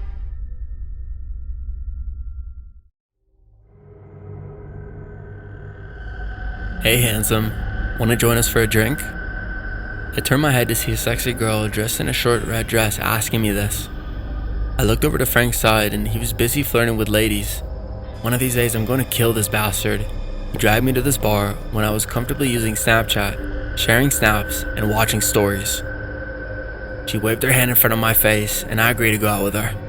Followed her to a table where two other girls were sitting. One of them was drinking, while the other one with tomboy attire looked a little bit uncomfortable in this environment. I guess it was her first time being in a place like this. They started asking me questions one by one about my dating life and about my normal life, hobbies, etc., which I started answering one by one. The other two who were asking me questions did not pique my interest one bit. Instead, I was more attracted to the silent tomboy girl. I wanted her to ask me something, but she was silent the entire time. I was already awkward enough between these two, but then Frank suddenly tapped me from behind and asked me if he could join these ladies. They agreed and Frank started flirting with them, which they by the way enjoyed and participated equally too. First time being here, I raised my head when I heard her speak for the first time. "Yes, what about you?" I asked in response. "Me too, I don't like coming to such places. Carla dragged me here today because it's my birthday," she said in a soft voice. "Oh, happy birthday," I said, and she smiled in response. We've kept small talk the rest of our time there and ended up exchanging our Snapchat IDs with each other. Frank and the other two girls were nowhere to be seen, so we decided to give them a call because it was getting late. Maria sent me the text that those three are together and if I wanted I can leave for home. She pulled my shirt to get my attention and informed me. I offered to drop her home, which she agreed to and followed me to my car. After dropping her home, I realized that I never asked her what her name was, and I remember that we'd exchanged each other's Snapchat IDs. I thought I'd text her after reaching home and started driving to my apartment. That was when Frank called and started asking me in a pissed voice, why did I leave without him? "You were the one who left me to goof around with those girls. Don't blame me for leaving," I said angrily and disconnected the call. Honestly, I was pissed that if it wasn't for the tomboy girl, I would have been getting bored all alone there.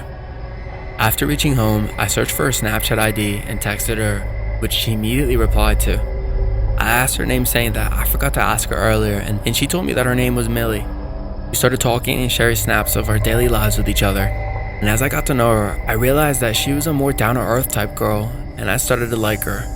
One day, we were exchanging snaps. She shared with me a snap of a bleeding leg. I got freaked out thinking that it was her leg, and asked her what was going on. She told me that she was working as a nurse in a hospital and shared with me the snap of what was going on in front of her.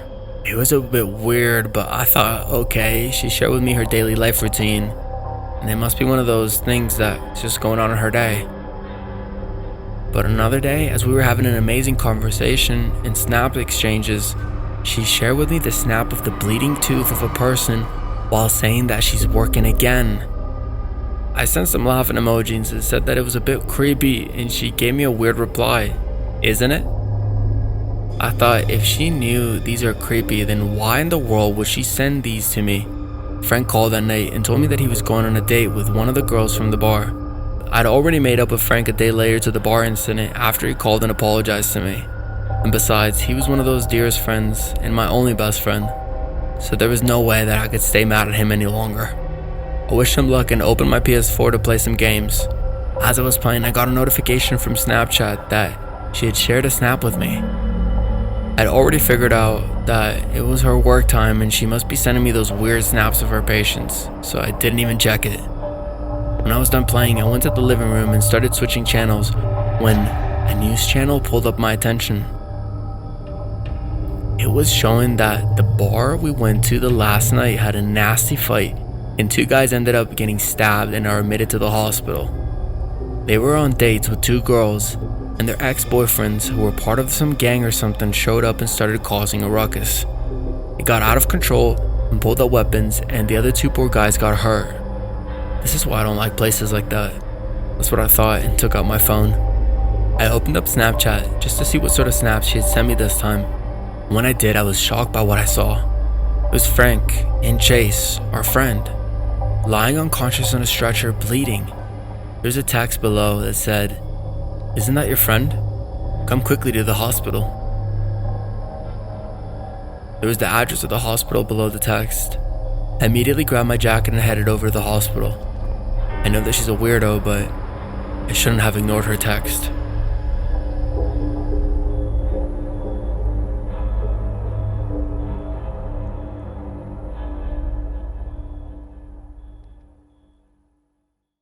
I work accounts at the Goldberg Company, and I work the office hours, and due to the extreme workload that comes with the March filings, I have to stay late. And staying late means that you are working more, and that makes me work late hours.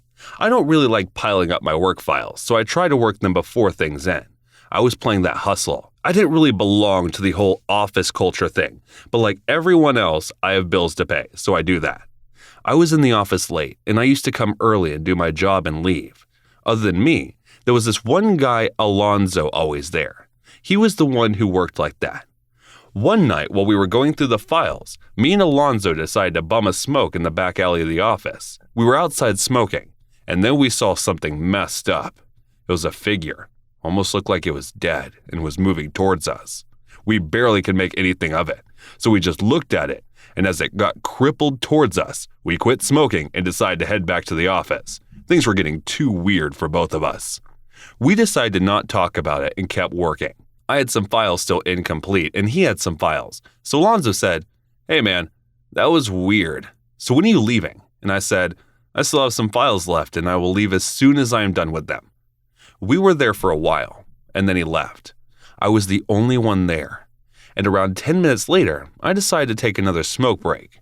And this time, I decided not to go to the back alley, and instead, I decided to go to the front gate and smoke there.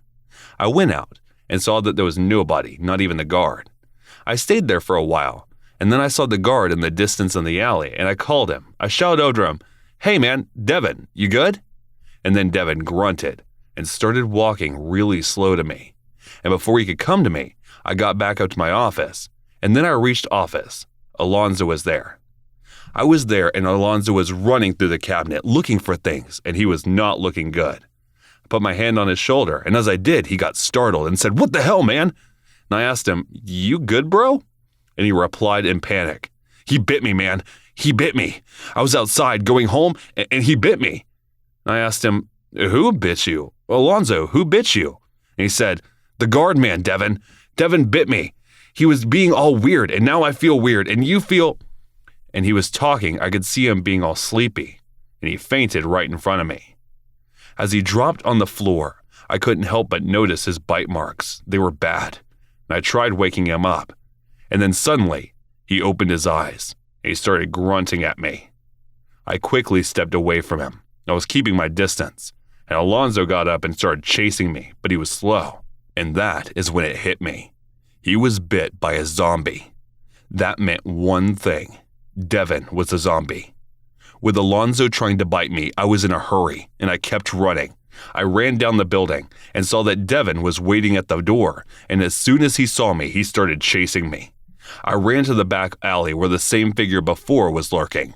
I sneaked quietly and tried to get to my car as fast as I could.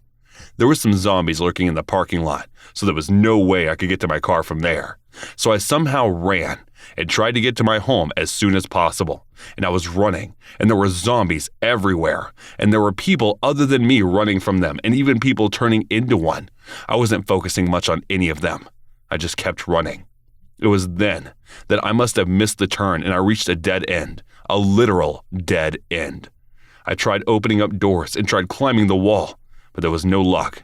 I was surrounded by zombies. And then that was when I realized I will be one of them. And then they all started to come closer, and I just closed my eyes. I opened my eyes and found myself on the desk of my office. I must have fell asleep. I looked across the room, and Alonzo was still working, and I checked for any bite mark. I did find one. It was on my hand. It was a mosquito, thankfully, and not a zombie. Murder of the pizza guy. Okay, so what do we have? Senior Detective Luther entered the room and asked, "I guess he'll be in charge of this from now on. Sir, we know the victim's name is Adam Carl. He was 25 years old and he was just working with the newly opened Yum Pizza store. He was a delivery guy. The day he was murdered, he was returning from a delivery, but unfortunately, he was murdered on his way when the street surveillance camera was already broken. At the moment, there's no strong suspect in our hands. I gave him the file while telling him the basic details of the case. My name is Marcus Neon. I'm a 28-year-old detective in North Carolina. The case we're working on is currently the most complex one because the boy who was murdered lived alone with his little brother. No family connection has been found, so it's harder to find suspects with motives to murder him. His criminal records are clean and he never once got into a fight with anyone. So the case is going to take a little bit more time before getting completely solved. The local police gave our department this case because it's getting the eye of everyone. Medias everywhere are trying to connect this case with several other theories, but in reality, it's not as easy as it looks. I've been pulling all-nighters in a row from the day that I got this case.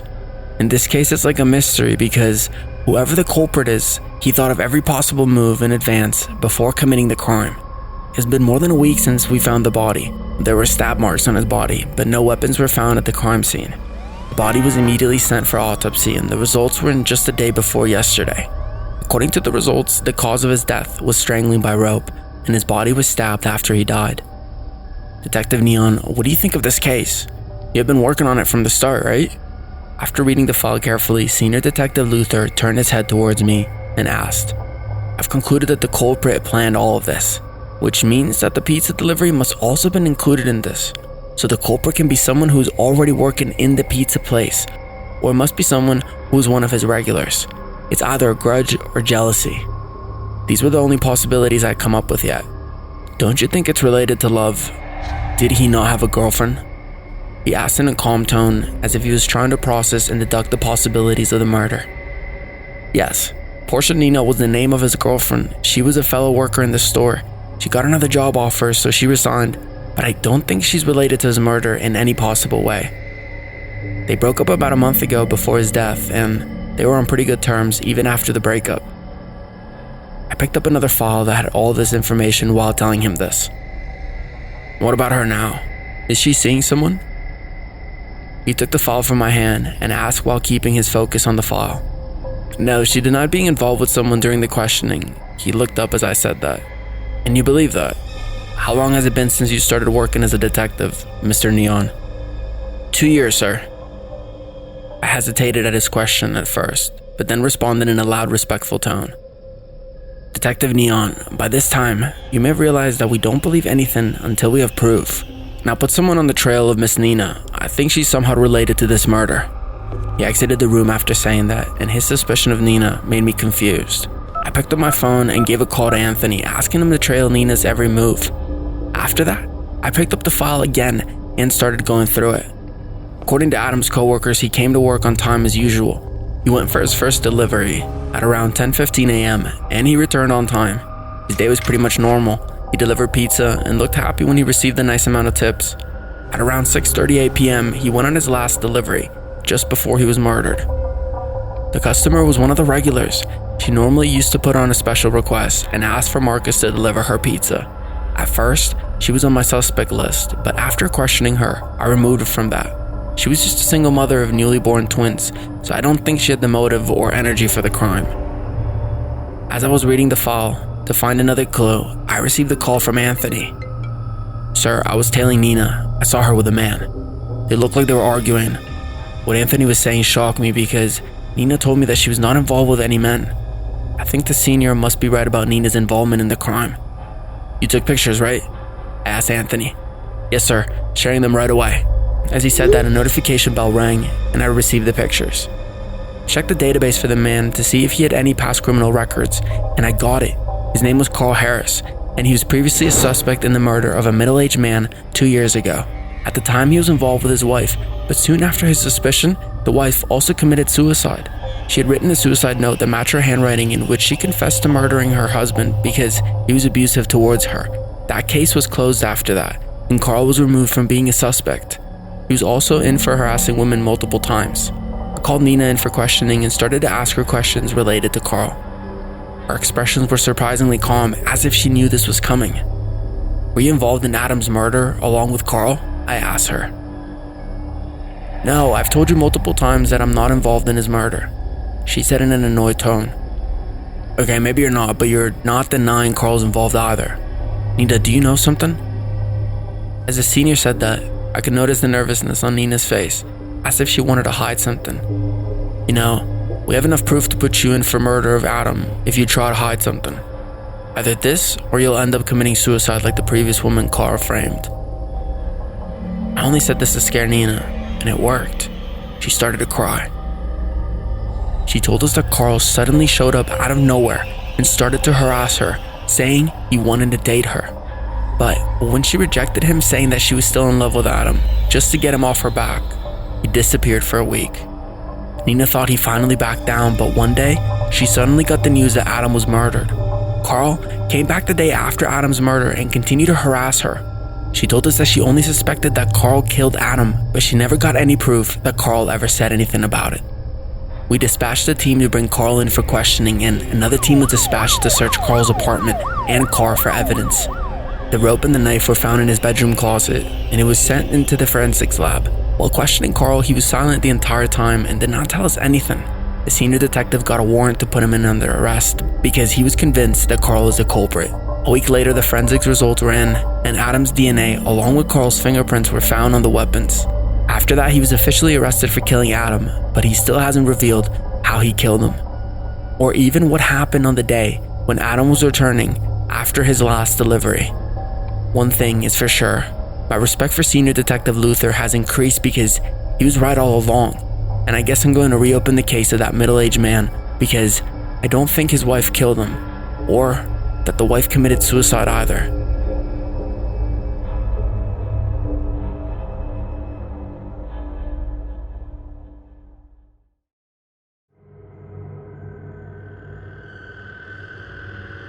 When I was 13, my mom and dad let me go trick-or-treating for the first time without any supervision. All these years later, I can still remember how psyched I was that I was allowed out in my own for the first time. But little did I know, it would prove to be my first and last time trick-or-treating on my own. So at around 5:30, me and a few of my middle school buddies all got together and started walking from house to house. But we were faced with something of a problem.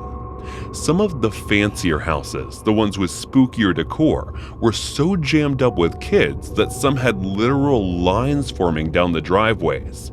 So not wanting to wait in line for our candy, we figured we'd be smart and knock on the houses that no one else was knocking at.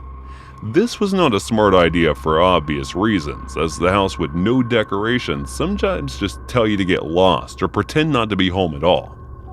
Anyway, we knock on this one house. Instead of getting some grouchy grown-ups, some kid the same age as us answers the door. We didn't recognize him from school or from hanging around the neighborhood, so we're kind of confused, like, trick or treat? All before the kid just slams the door in our face. Feeling suitably rejected, a few of us go to just walk back down the driveway, but one of my friends is like, "Nah, screw this kid," and knocks on the door again. The kid answers, and my buddy sings, "Trick or treat," before striking this dumb pose as if to be like, "Screw you." The kid then absolutely explodes and screams like, "You knock on the house again and I'll kill you," before slamming the door again. Again, most of us are like, "Dude, just let it go." But this one friend of mine is basically like, "Oh, it's on." Shoves his finger into the house's doorbell and keeps it there, resulting in this long, solid burr sound. Even over the buzzer, you could hear the kid running back toward the door from the other side. Only this time, when he opens it up, he has this huge, gnarly-looking blade in his hand, like a sacrificial dagger in design, but at least the length of his forearm. As soon as we see it, we just bolt up the driveway and out into the street. But I kid you not, this kid follows us. We managed to maintain a steady distance between us as we ran, and the kid wasn't all that fast of a runner. But in all of our dumb costumes, we could run as fast as normal, so we're in serious danger of maybe tripping, falling, or just slowing down enough for this psycho knife kid to catch up to us. I think the worst part was when we saw some lady taking out the trash and we ran to her for help. She just looked at us like we were playing a prank, and then when she saw the knife, she just bolts back indoors too. I swear to God, that was the worst feeling, thinking, my God, no one's gonna help us. I remember seeing the fastest of us, like swerving over to some house on one side of the street while we were running down. Only when I got a little closer did I realize he was bolting into an open garage. We all follow, and we managed to pull the manual door down just in time to shut out the knife kid, who then starts kicking the garage door. This summons the homeowner into the garage, who's obviously like, "What are you doing here?" But once we explain the situation, the guy runs off to call the cops. We're still in the garage, shaking and panting, still terrified the kid is going to break into the guy's home somehow. But the next time the homeowner appeared in the garage, he had his cell phone in one hand and a gun in the other. Only then did I actually start to feel safe. Like, I'm not even a gun guy or anything like that, but I saw that thing as just, okay, the kid gets in, he's done. And in the moment, that actually calmed me down. Kinda scary that it did, but we move on. Anyways, the cops showed up pretty quick, which meant we had the pleasure of watching that stupid psycho get slammed into the pavement. Kind of a sad story in a way, because we heard the kid was super neglected by his parents and that he had a bunch of mental problems too. His parents used to leave him alone for weeks at a time because they traveled a bunch of work. Kind of like if Kevin from Home Alone had just suddenly lost his mind or something. I feel for the kid in a way, but honestly, he was lucky he didn't get shot, either by the homeowner or by the cops.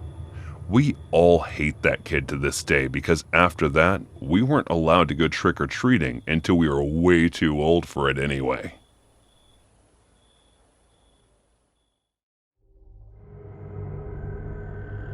My first experience in a sauna. Let me tell you about how my first sauna bathhouse experience went, which is still one of the most horrible ones that I've ever faced in my entire life. First of all, let me tell you a little bit about myself. My name is Sierra Jonas. I'm currently a 26-year-old girl, and I'm proud to tell you that I'm a lesbian. but being a lesbian does not automatically give consent to some women that I'm available or okay with having sex with just any woman, which, by the way, I have experienced many times. I acknowledged my sexual preference when I was 14 years old and had a crush on a classmate, Haley. She was gorgeous, but she was straight, so I never told her how I felt about her. I'd never been to a sauna before the age of 19. It was also planned by one of my best friends to surprise me on my birthday with a free sauna bath coupon for a newly opened bathhouse as a gift. I know that it was because I had mentioned several times that I wanted to go to a sauna bathhouse at least once before I turned 20. Every single person who knew me was aware of the fact that I was a lesbian, and I guess that most of them thought that if I was a lesbian, then that meant that I already had sex. But in reality, that was not the case because I was very much a virgin. At that time, I had no idea about the opinions that my friends had of me, just because of my different sexual preferences. So I took the opportunity and went to the sauna to enjoy my time there to relax. As I entered there was a huge lobby where people were waiting, but the place did not have a crowd or anything. There were only a few people there, and on the left corner, there was the reception area.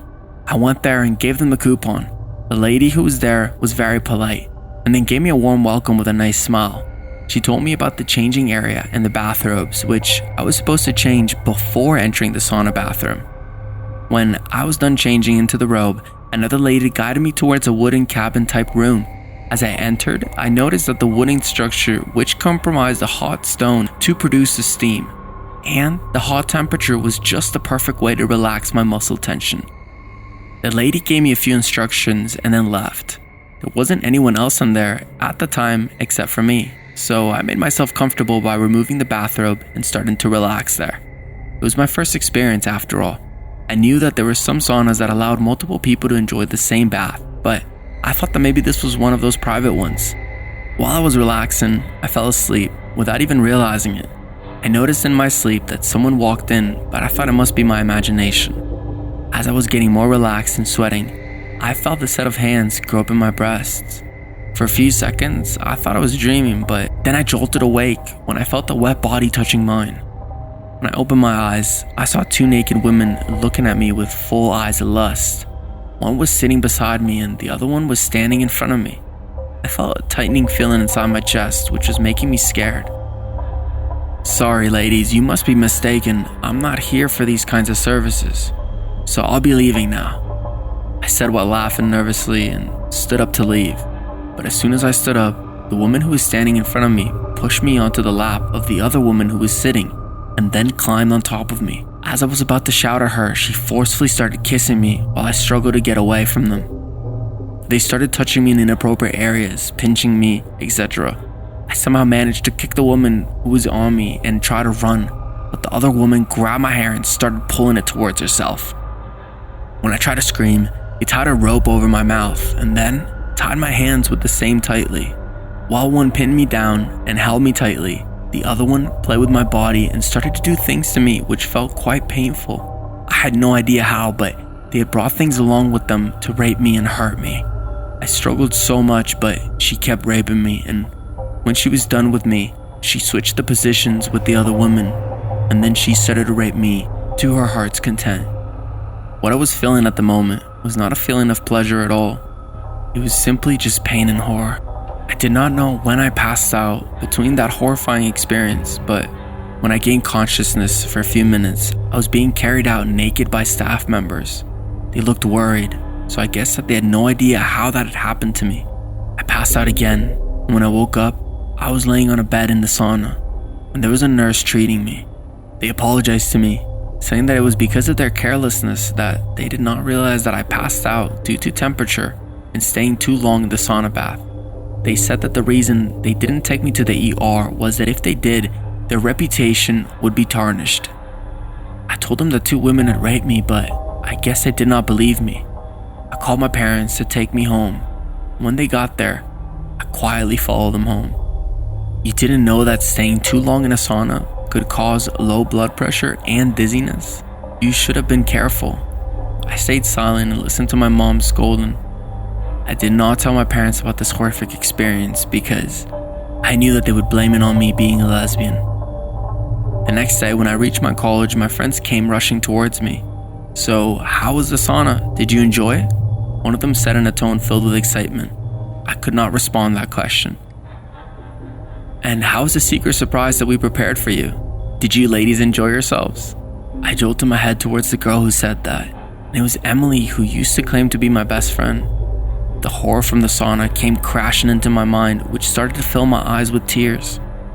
"It was you who did that to me," I asked with a quavering voice. My whole body was shaking from remembering the trauma of that day. I felt like I was reliving it. She nodded her head hesitantly and then corrected herself by saying, "Aren't you like gay? Isn't it normal for you to have sex with women?" I couldn't believe my ears and just walked out of there. I stopped talking to them after that day and slowly cut off all ties like that. So that was my first and last sauna bath experience, and also how I lost my virginity. Hey guys, thanks so much for all the support. If you haven't subscribed to the channel yet, please feel free to do so. This happened last night, and honestly, I'm still a bit shaken up about it. I work evenings as a dispatcher in a medium-sized Midwestern city. I was driving home at 2 a.m. when I stopped for gas. In retrospect, it was stupid to have stopped at all. The gas station was poorly lit and empty of any other customers, but I knew the shady areas of town, and this was usually not one of them. As I was pumping gas, I noticed a middle-aged woman sitting on the curb across the parking lot. It was a cold night and had just started raining. The woman was not wearing weather-appropriate clothing and was drenched. When the woman saw that I was watching her, she called out to me from across the parking lot. My second of many stupid decisions that night was choosing to engage with her. I was worried for her, so I approached her to see what sort of help I could offer. "Hi, beautiful. I'm just trying to get home, but no one will help me. I'm trying to get into the city, but the cab ride is $60 and I only have $40. Can you help me?" I don't usually give money to panhandlers, but this woman seemed genuine. The weather was terrible, and my job centers around helping people, so I agreed. I told her I didn't have any cash, but if she would come inside with me, I'd take some money out of the ATM and give her a few bucks. I went inside for cash, but the ATM wasn't working. I apologized and told her there was nothing else I could do. She followed me back outside, idly chatting with me as I opened my driver's door to get in. Then, she got in my car. I was too shocked to say anything. I sat staring at her as she buckled herself into the passenger seat. As soon as she got in my car, her demeanor changed entirely. She no longer seemed, for as much as she did, extremely excited and restless. "Just take me to my aunt's house. She can give me money," she said. Of course, alarm bells are going off in my head. Although my first instinct was to tell her to get the hell out of my car, my guts told me that would be dangerous. She'd already proven to be unpredictable and seemed to be high. I didn't know if she had any weapon on her while forcing her way into my vehicle. I thought it had the potential to elicit a violent reaction. "Where are you asking me to take you?" "Just start driving. I'll tell you when to turn." "Nope. If you want me to consider driving you somewhere, I need you to tell me where we're going." I said that with no real intention of driving her anywhere. "Don't worry, honey. I'm not a bad chick. I'm not going to rob you. Just drive." "No. What's your aunt's address?" As I was asking her questions, she got agitated. We still had not left the gas station parking lot. I considered getting out of my car and going to the gas station for help, but she seemed to know and be friendly with one of the attendants inside. Besides, I wasn't about to leave her alone in my car. Finally, she snapped at me and said, "Why are you asking me so many questions? I thought we were friends. Don't you trust me?" "I work at the police department," I said. "It's my job to ask these sorts of questions." She flipped out and started yelling at me about being a snitch, about trying to get her into trouble, just generally losing her damn mind. At this point, I'm more scared than ever. I just wanted her gone, but my instinct still told me to get her out of my car. I decided to take a risk. I'm not a police officer. I just work at a police department. Why don't I take you to Walmart and see if they have an ATM that works? My idea was to get her out of the car as peacefully as possible and lose her in the store. She liked my idea and immediately calmed down. I knew that the driving off with the woman in my car was incredibly risky, but it seemed like my best option at the time. As we were driving, she kept talking to me. Her thoughts were erratic, bouncing all over the place. It sometimes seems difficult for her to follow through with a thought, but this is roughly how our conversation went. I'm glad we're friends now. I've had about 5 or 6 people trying to get me. I'm going to come to your work tomorrow so we can arrest them. Okay, we can talk about it tomorrow. Tonight, you said you were trying to get home. Yeah, honey. I'm really trying to get out into the sticks. Sticks? I thought you said you wanted to get to the city. Yeah, I meant city. That's what I meant. That's why the cab ride's $40. It's far away. The cab ride's $40? Yeah, baby. You said you had $40. I do, baby, but I have $40 for the cab ride. And then there was silence. Are you sure you can't take me to my aunt's house? Sweetie, she lives down on Fuller Road. That's not what you said before. Oh no, baby, I'm sorry. Oh, it doesn't matter. She won't give me the money anyway. Are you sure you can't just take me to the city? It was terrifyingly obvious that this woman was utterly full of crap because the details of her story were constantly changing. When we pulled into the Walmart parking lot, she finally got out of my car, only after I left first, and followed me into the store. I told her before we went to find an ATM that I needed to use the restroom. I planned to call the police from inside the stall, but she followed me into the bathroom. And that's when things got weird. She grabbed onto the crook of my arm and whispered in my ear, "If you don't have any money, that's okay. Let me ask you something, sweetie. Do you like being eaten out?" I told her no as forcefully as I could manage. Get into a stall, locked the door as fast as I could manage. As soon as I had a barrier between us, I said, "You know, I have some friends at the police department that could probably help you better than I can. I'm just going to call them and see if we can figure this out together." Again, at the mention of the cops, she began screaming at me, and I just kept reiterating that the police would help her.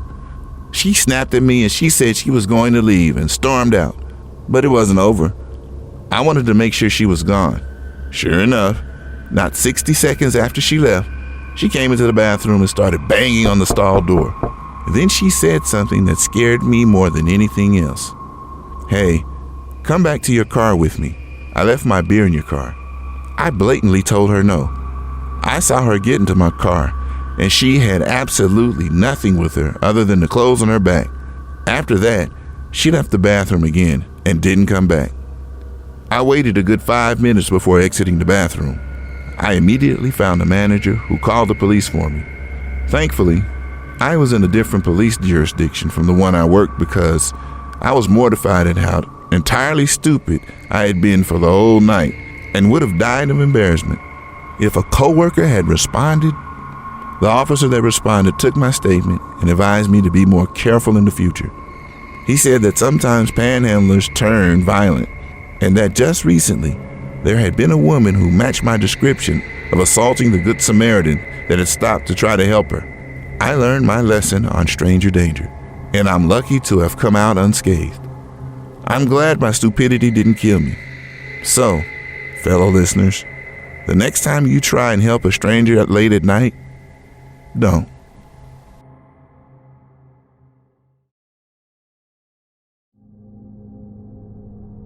On the morning of Tuesday, September 20th of 1988, 19-year-old Tara Calico left her home in Belen, New Mexico to begin her daily bike ride along the New Mexico State Road.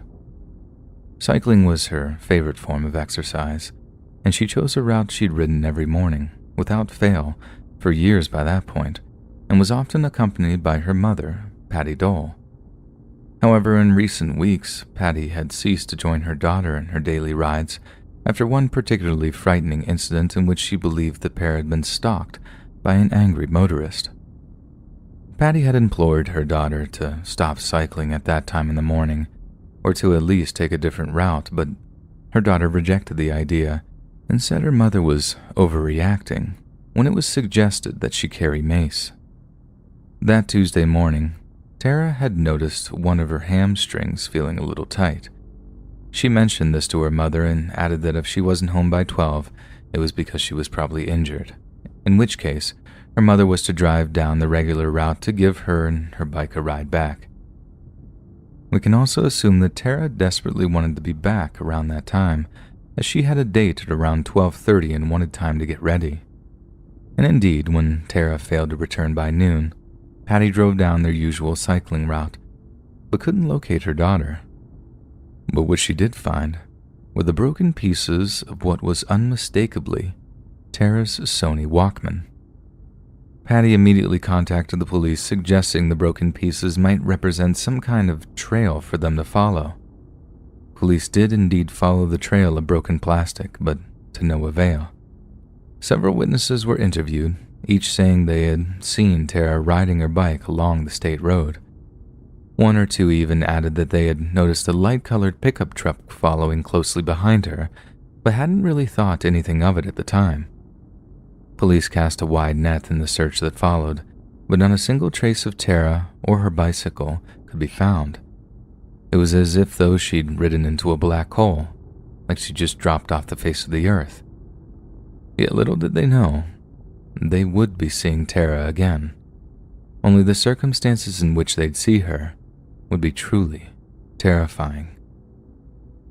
On the evening of June 15th, 1989, a woman in Port St. Joe, Florida, stopped at a local convenience store. She pulled into a free parking space next to a large white windowless Toyota cargo van, and as she got out, noted that it was being driven by a mustachioed Caucasian man who appeared to be in his 30s. She then walked into the store, picked up a few choice items, and headed back out to her vehicle. The Toyota cargo van was gone, but lying in the empty parking spot was a small square Polaroid photograph. At first glance, the picture appeared to be of two people lying among some bedding, but on further inspection, the contents of the photograph made the woman's blood run cold. It showed a young boy of maybe only 7 or 8, along with a young woman in her late teens. Each appeared to have their wrists bound behind their backs with a strip of duct tape covering each of their mouths. She immediately contacted local law enforcement, who in turn set up roadblocks to intercept the vehicle. But the van was never found, and the driver never identified. Representatives from the Polaroid company offered to analyze the picture before informing police that the picture could have been taken no earlier than May of 1989, as the kind of material used to print the photo was not available until then. The Polaroid's discovery sparked a frenzy of interest in the national media, and Patty Dole was contacted by friends who believed the gagged girl looked an awful lot like Tara. The FBI then brought the photograph to Patty, who was then on convinced that the girl in the picture was her missing daughter. She cited the scar on the bound girl's leg, one that was identical to one Tara had received as a result of a car accident. Patty also noticed that a paperback copy of V.C. Andrews' novel My Sweet Adrena can be seen lying next to the girl, a book that just so happened to be Tara's all-time favorite. The United Kingdom's Scotland Yard analyzed the photo and conclusively agreed that the woman in the picture was indeed Tara, but a follow-up analysis by the Los Alamos National Laboratory disagreed, citing differences in the girl's facial structure. However, when the FBI conducted a third analysis of the photo, the results were inconclusive. They were 75% sure it was her, just enough to officially declare it, as it might muddy or misdirect any potential investigation. The other young person in the picture was thought to be young Michael Henley, also of New Mexico, who had disappeared just a few months before Tara had. Michael's mother said that she too was almost certain that it was her young son tied up in the Polaroid, yet this is considered highly unlikely as Michael's remains were discovered in June 1990 in the Zuni Mountains, less than 10 miles from the family's campsite he vanished from. Police believe that Michael simply wandered off and subsequently died of exposure, and if that were the case, there was no way the child in the van could be him. 2 other possible Polaroid photographs of Tara had surfaced in the years since her disappearance, the first being discovered near a construction site in the small town of Montecito, California. It is a blurry photo of a girl's face, with tape covering her mouth and light blue striped fabric behind her. Many have noted the blatant similarities between the fabric to that on the pillow in the Toyota van photo. It was taken on film that was not available until June 1989. The second Polaroid depicts a woman loosely bound in gauze. Her eyes are covered with yet more gauze and large black frame glasses, and she's standing with a male passenger beside her on an abandoned Amtrak train. The film used was not available until February 1990. Calico's mother believed the first was definitely Tara, with her sister saying that the two girls had a striking, uncalming resemblance. As for me, I will not rule them out, but keep in mind our family has had to identify many other photographs, and all but those three were ruled out. Many years went by without any arrests or developments in the case.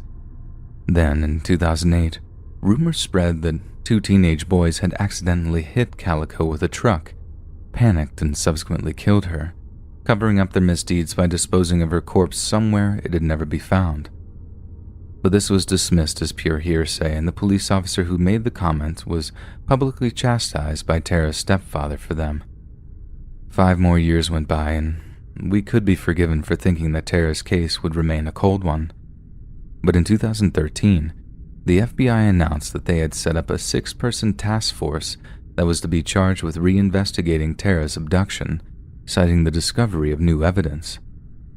Then in 2019, the FBI followed up their announcement by offering a reward of up to $20,000 for precise details leading to the identification or location of Tara Lee Calico, and information leading to the arrest and conviction of those responsible for her disappearance.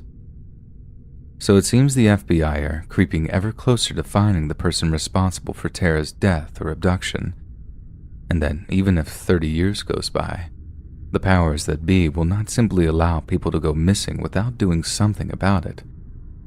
But the question remains, was it really a freak car accident that killed Tara? One in which a terrified teen found he couldn't face the consequences? Or was Tara kidnapped by someone with much more nefarious intentions? Someone who wanted to show off his monstrous labors by displaying his quarry, bound and gagged, his playthings until he saw fit to dispose of them. But at the end of the day, we're only left to wonder in horror at Tara's fate at the hands of her captor, left only to pray that the same thing doesn't happen to us or any of our loved ones. Our organization had everything we ever needed. We had great business, it was thriving, and we were making a whole lot of money than we ever had made. There are different businesses that we had. There were the multiple dry cleaning businesses, and then there were the other businesses of dry cleaners, lottery tickets, and the underground casino in the Chinatown. The business was started by my uncle, and he taught me everything I knew about the business, and I started taking care of him when he got older and couldn't handle the pressure that came with the old age, and I was the one to step in and take charge of the business. I was 18 when I took over the businesses, and with my education, I knew how to deal with the business things and how to make everything better, and even establish diplomatic relationships with people that could help me be better at the business that I was doing. My work was to make sure that our business get even better, and I tried to make the business much better on paper, and it was getting better. But the thing with it getting better is that it was also getting bigger, and though bigger is mostly better, this time it wasn't better. The bigger the business gets, the more eyes are on it, and the more eyes it has, the more careful I have to be. And that was something that I was keeping my eyes at. Our businesses were expanding to outside of the boundaries and limits of the Chinatown and breaking towards exports and imports. And it was then that it started the eyes of the vultures were lurking upon the empire of businesses that I was creating. It was the FBI. The FBI was getting their sucking eyes on our business, and that was definitely not worth the trouble that would later on follow. I call the FBI the vultures. Now, if they had any sense of justice, they would just punish or do the right thing, as justice thinks it is. But there is so much more to these vultures. They just don't want you to see behind the bars. They also want part of your businesses. They want more, and they will play with you as long as they need is saved. So I had to take care of these vultures, and in order to take care of these vultures, I had to make sure that they would get off of my back. But to do that, I had to make sure that I was getting them just the things that I wanted them to feed, and not everything else. I made sure all the covered or the dark side of the business stays hidden. So I had people all over the places, people who would tell me if everything moved without the right intention in my business. While the FBI was behind me, I got the information that they were planning on setting me up and trying me to get the blame of things. And the first thing of the business is to take care of the people that are trying to harm your business. And the FBI was not my friend, not until some years later. One of the people told me that I had a mole in the organization, a free spirit that was feeding information to FBI. And so I started the conversation, and people at the FBI were ready to pin me down on the coming Wednesday. It was pretty certain that was bound to happen. So I waited my time to plan my moves. I knew the events and how they were to happen. I did my research just like the FBI did. I knew everyone. I knew every agent that was there in the room that were going to assemble to get me down. But the cards were something that they didn't know about, the wild cards. And I entered, and I knew the room was wired, so knowing that, the place will be the place where they pin me down. I entered and said, "If you gentlemen would follow me to another room, that would be nice." And I left the room, and the men followed.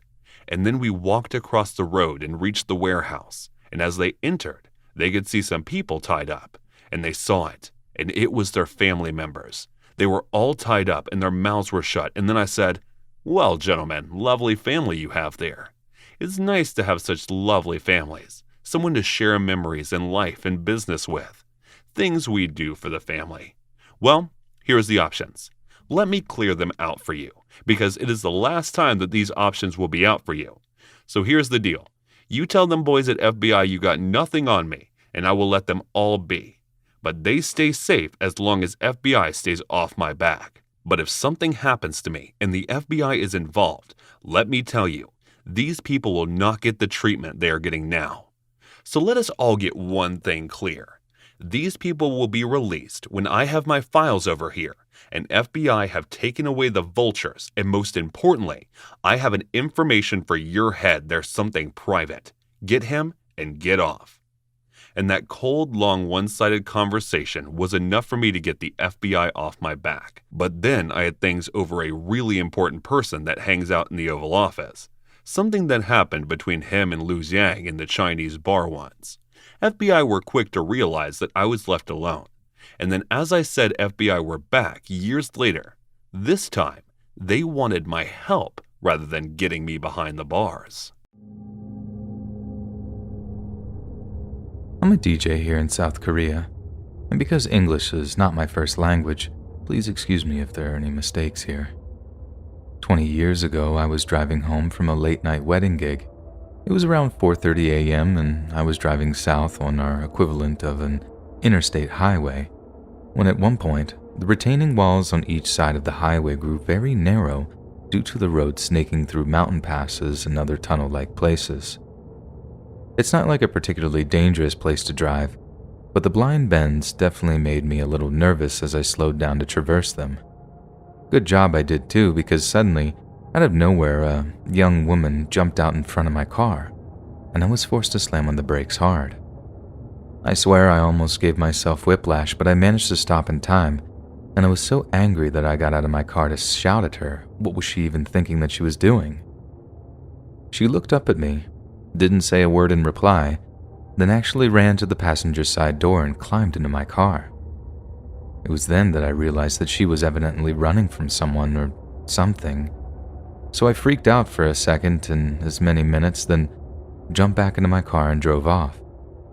I kept asking her, "Are you okay? Who's chasing you?" But she only ever replied with, "I'm sorry, I just need to call my mom. I just need to call my mom." She looked to be in her late teens, with dyed blonde hair and dirty clothes that made it look like she tripped a few times while escaping an attacker. I told her it was okay, that I'd drive her somewhere so she could call her parents, but I couldn't get a straight answer out of her because she was panicking and crying. We'd both seen the figure in my rearview mirror as we drove away. It caused her to scream out, which made me speed up. I thought she might calm down a little so she could tell me what was going on. But she was terrified and just kept saying I need to call Mom whenever she calmed down enough to talk. I know what you're thinking. Why didn't she just use a cell phone? Well, this was a time when not everyone in South Korea could afford cell phones. They were in the market, sure, but to buy even a terrible one would require at least middle-class salaries, so I had to wait until I saw a 24-hour gas station to find anywhere the girl could use the phone. I asked her if she needed any change to use the payphones, but she just looked up at me and said the same thing. I just need to call Mom. I think that's when I realized that something wasn't right. It was literally the only thing she said to me for the entire ride, and when we stopped, she just got out and ran into the grocery store.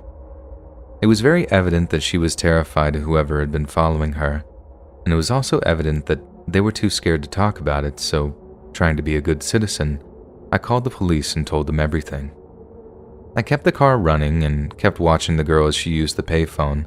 The police dispatcher told me it would be around 10 minutes before the police arrived, and I was worried she'd freak out if she found out I'd called them. So, that was what was occupying my mind as I watched the girl put the phone down before she appeared to start walking back towards my car. Suddenly, she stopped, and she turned back towards the gas station as if she'd heard something around the corner of it, which was completely dark and not covered by any lights. I watched as she walked closer and closer towards it, almost like someone was calling her name into the darkness. Then, out of nowhere, I saw a man leap out of the darkness, grab her, then drag her back into it. I immediately put my foot down, zooming around to where she'd been grabbed so I can illuminate the darkness with my headlights. It was a matter of seconds, and I thought I'd see some predator trying to drag her behind a dumpster or something, but there was no one there. No one there at all. It actually took my breath away for a moment. There didn't seem to be anywhere for two people to disappear, just a chain-link fence and the rear of the gas station. So where had they gone? Before I got a chance to look any further, the police showed up, so I ran over to their car and frantically told them what I'd just seen. We searched the area completely. They even checked in the back room of the gas station, but there was no one fitting the description of the girl or the attacker. The police thanked me for filing the report, but told me that there was no longer any reason for me to be there. It was about 5:30 in the morning by that time, and adrenaline was starting to wear off, so I did as I was told and went home to sleep. Naturally, it wasn't the most peaceful sleep of my life, and my first thoughts when I awoke were that that poor girl had been dragged into the shadows. And I never learned of her fate. Nothing was in the news about it, and when I contacted the police about it, they just told me it was under investigation. But the thing that I find really scary about the whole thing is how there was a man chasing her when she got into my car on the highway, and we must have driven at least 5 or 6 miles away from the scene. It couldn't have been the same guy who grabbed her, and there's no way of anyone knowing where we were headed. So how was someone able to find her at the gas station? Was it something to do with the phone call she made? I have so many unanswered questions about this event in my life, and sometimes I feel like it haunts me. I find myself scared of total strangers whose names I didn't even know, and as much as I hope she's okay, somewhere, and what happened was part of some horrible but brief chapter in her life, I have the worst feeling that she's not okay at all.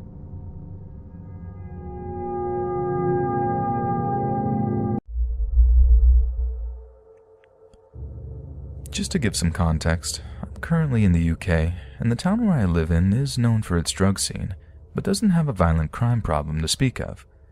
I think that's why I found what happened so shocking, because I lived in London before, and while some messed up stuff did happen to me there, it was nowhere near the level of what happened to me earlier this year.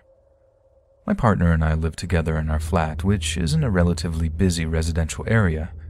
I work from home, however, and he's out of the flat quite a lot, so I guess it might look to an outside observer like I live alone. Our flat complex was once an old factory, and we have these huge industrial windows, so people walking on the street have a pretty clear view of our dining room, which is where I work during the day. It all started in July of this year. I'm ashamed to say that I can be a major rubbernecker and a lot of drama occurs on the road outside of our flat, so I look out of the windows often during my workday for some light entertainment. The best was a 2-hour breakup I got to watch unfold in the car just below our window, but that's besides the point. One day, I got up to make myself a cup of tea, looked out of the kitchen window, and saw this guy just staring at me. I was struck by how intense it was and how he didn't look away, even when it was obvious that I was looking back at him. I felt creeped out by it, and I tried not to let it bother me. We have a lot of drug addicts and other weird characters that hang out around here, so it didn't seem like such a big deal. I went back to work, and by the time I'd sat down at the table, he was gone. About a week later, my partner had gone to visit his dad for the weekend, so I was excited to hunker down and catch up on some of my favorite shows alone. After about 30 minutes, the buzzer to the flat went. The buzzer is so loud and scared the heck out of me. I was lucky my popcorn didn't go flying out of my hands. Now, our flat complex has this big porch where teenagers and addicts love to hang out because it provides shelter from the rain and about 4 people can sit down inside of it. Sometimes people lean up on the buzzers by accident when they're hanging out in the porch, so I assumed that was what happened.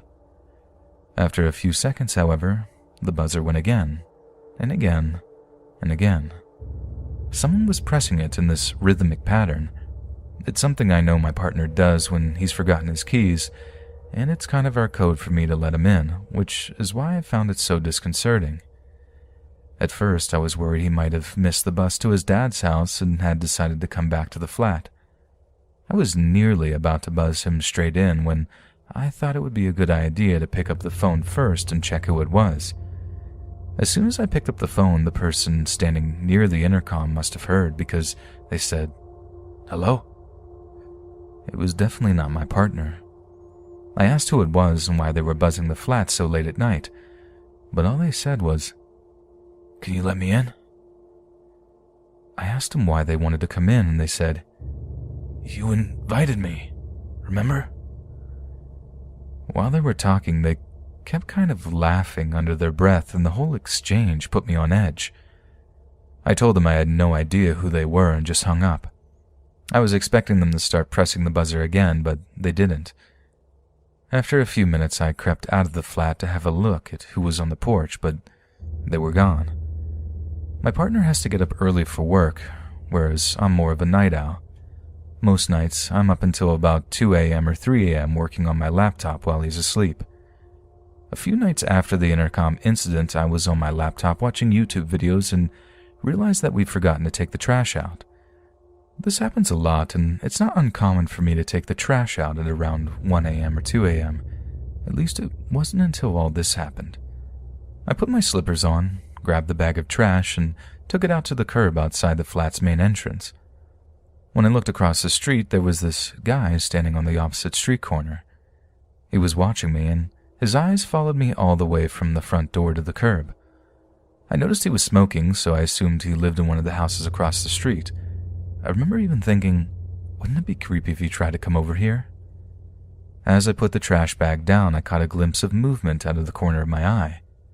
I looked up and saw him walking in a straight line across the road towards me, with his eyes fixed on me the entire time.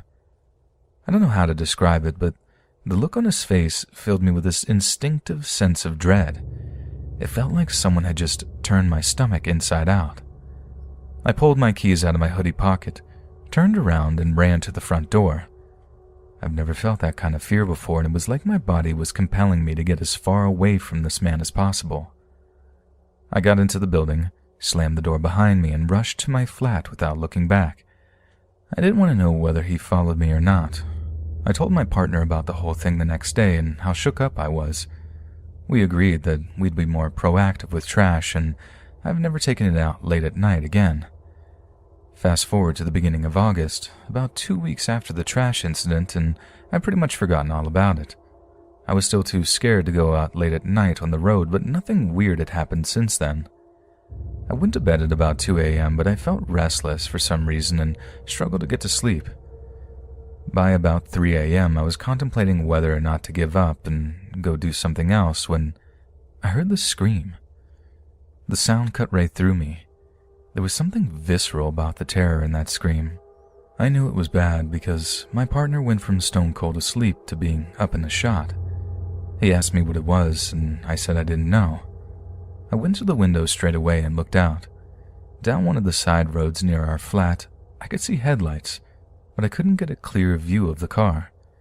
The screaming continued in bursts, and after a while, I could make out words. It was a woman, and she was saying something like, get out," over and over again. I'm used to hearing all kinds of domestic arguments take place on the road outside of our flat, particularly since we're near the university and several popular bars. But this was different. There was this raw fear in her voice that made the hairs on my arms stand up. I turned to my partner and said I had to call the police. When they picked up and I explained what was happening, they seemed disinterested at first, but the operator's tone changed when I told them where it was. I think they must have been getting calls from all around the area about it. It was sometime during this phone call that I heard a screech of tires and the screaming stopped. The operator asked me to go to the window and describe to them what was happening. When I looked down, there was this black car sat on the road. One of the neighbors from across the road was speaking to the two guys in the car. I had to twist to get a good look at them, but one of the guys in the car looked uncannily like the guy who had been watching me when I was putting out the trash that time. At first, the conversation seemed congenial, but it took a turn when the neighbor asked them some sort of question that I couldn't quite hear clearly, and they sped off down the road. With no less than 10 minutes, 3 police cars arrived and had blocked off the roads leading to our flat. Our residential area is on a grid system. They were knocking on doors and asking to speak to all of our neighbors. I told my partner that we should go out and speak to them, and since we saw a lot of what happened and my partner had had the foresight to write down the license plate of the black car. When we went out, there were these 2 girls talking to one of the police officers. They were both shaking, and one of them looked as though they had been crying. I decided to stand nearby and wait for the girls to finish before speaking with the officer myself. What they said made my blood run cold. They were from one of the houses that looked out directly onto the road where I had seen the headlights, so they had a clear view of what had happened. Like us, they had been alerted by the screaming and gone straight to the window. From what they could gather, the black car had cut off a small red car on the road, like pulled right in front of it, and that's what had caused the girl driving the red car to scream the first time. They thought it might have been some kind of misunderstanding, but then they watched as one of the guys from the black car got out, walked to the red car, and jumped in through the window. That's the point when the girl must have been screaming, "Get out, get out." There had been a struggle, and the girl watching said they assumed the guy was just trying to steal the car, but then he forced the driver into the back seat, and that's when he drove off. The 2 girls were both hysterical by this point, and you could tell they felt guilty for not intervening. I could feel that same guilt seeping into my thoughts as well. After the guy had driven off in the red car, the 2 men in the black car had gone the opposite way and turned the corner onto our road, but had been stopped by another neighbor.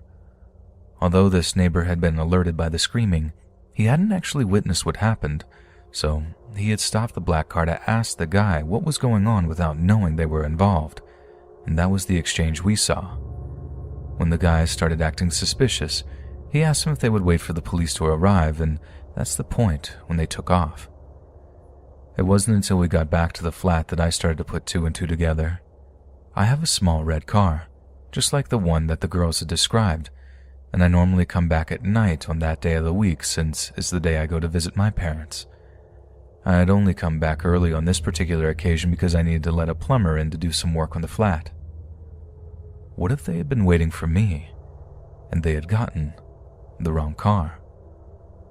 Over the next few days, I contacted the police several times and checked the local news, but I never heard anything about the girl who was kidnapped. I still have no idea what happened to her, and all I know is that they found her car abandoned somewhere not far from where she was taken, but she wasn't in it. It still gives me chills just thinking about it. I used to live with the biggest idiot on the face of the earth. Hector was this 6-foot Afro-Latino dude from New Jersey who had 2 distinct modes of being. Either he was a tornado of anger, or he was manically laughing at something. Rarely was there any in between. When you caught him in his laughing mood, he was tolerable at best, but catch him in one of his angry moods and he was totally unbearable. He was a roadie for some post-hardcore band that toured up and down the East Coast a bunch, which was one of the few good things about being his roommate. The fact that he spent weeks away at a time from the apartment but still paid rent.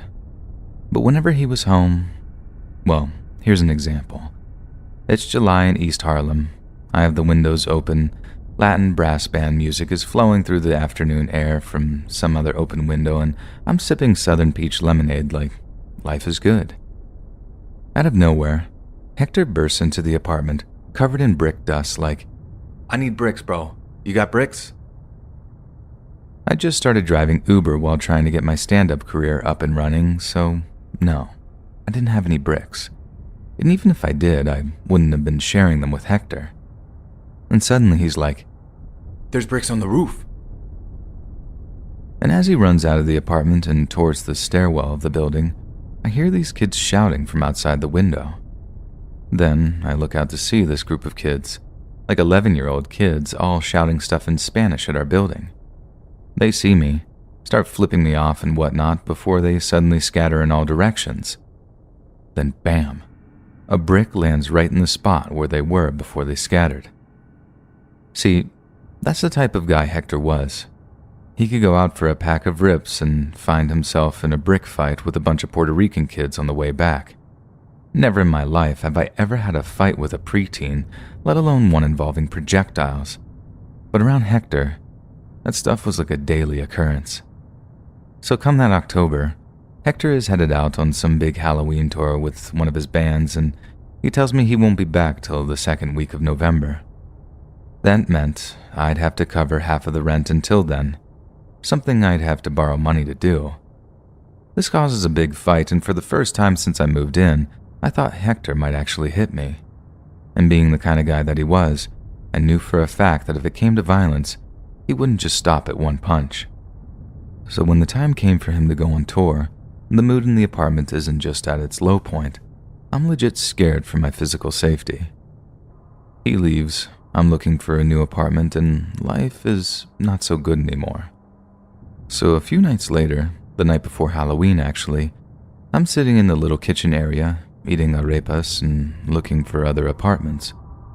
Someone buzzes the apartment, so I go to see who it is. This is back when we had intercoms, but they sucked and barely worked half the time, so when I hear some guy with an accent says something like, "I need an apartment number 3, but the buzzer's not working," I just buzz the guy in without a second thought. New York is a city built on takeout, delivery, and street food, so I'm hardly going to be all suspicious over a delivery driver. But I should have been, and I almost paid with my life for it. Those guys busted our front door open like it was nothing, just smashed the lock right through with a sledgehammer.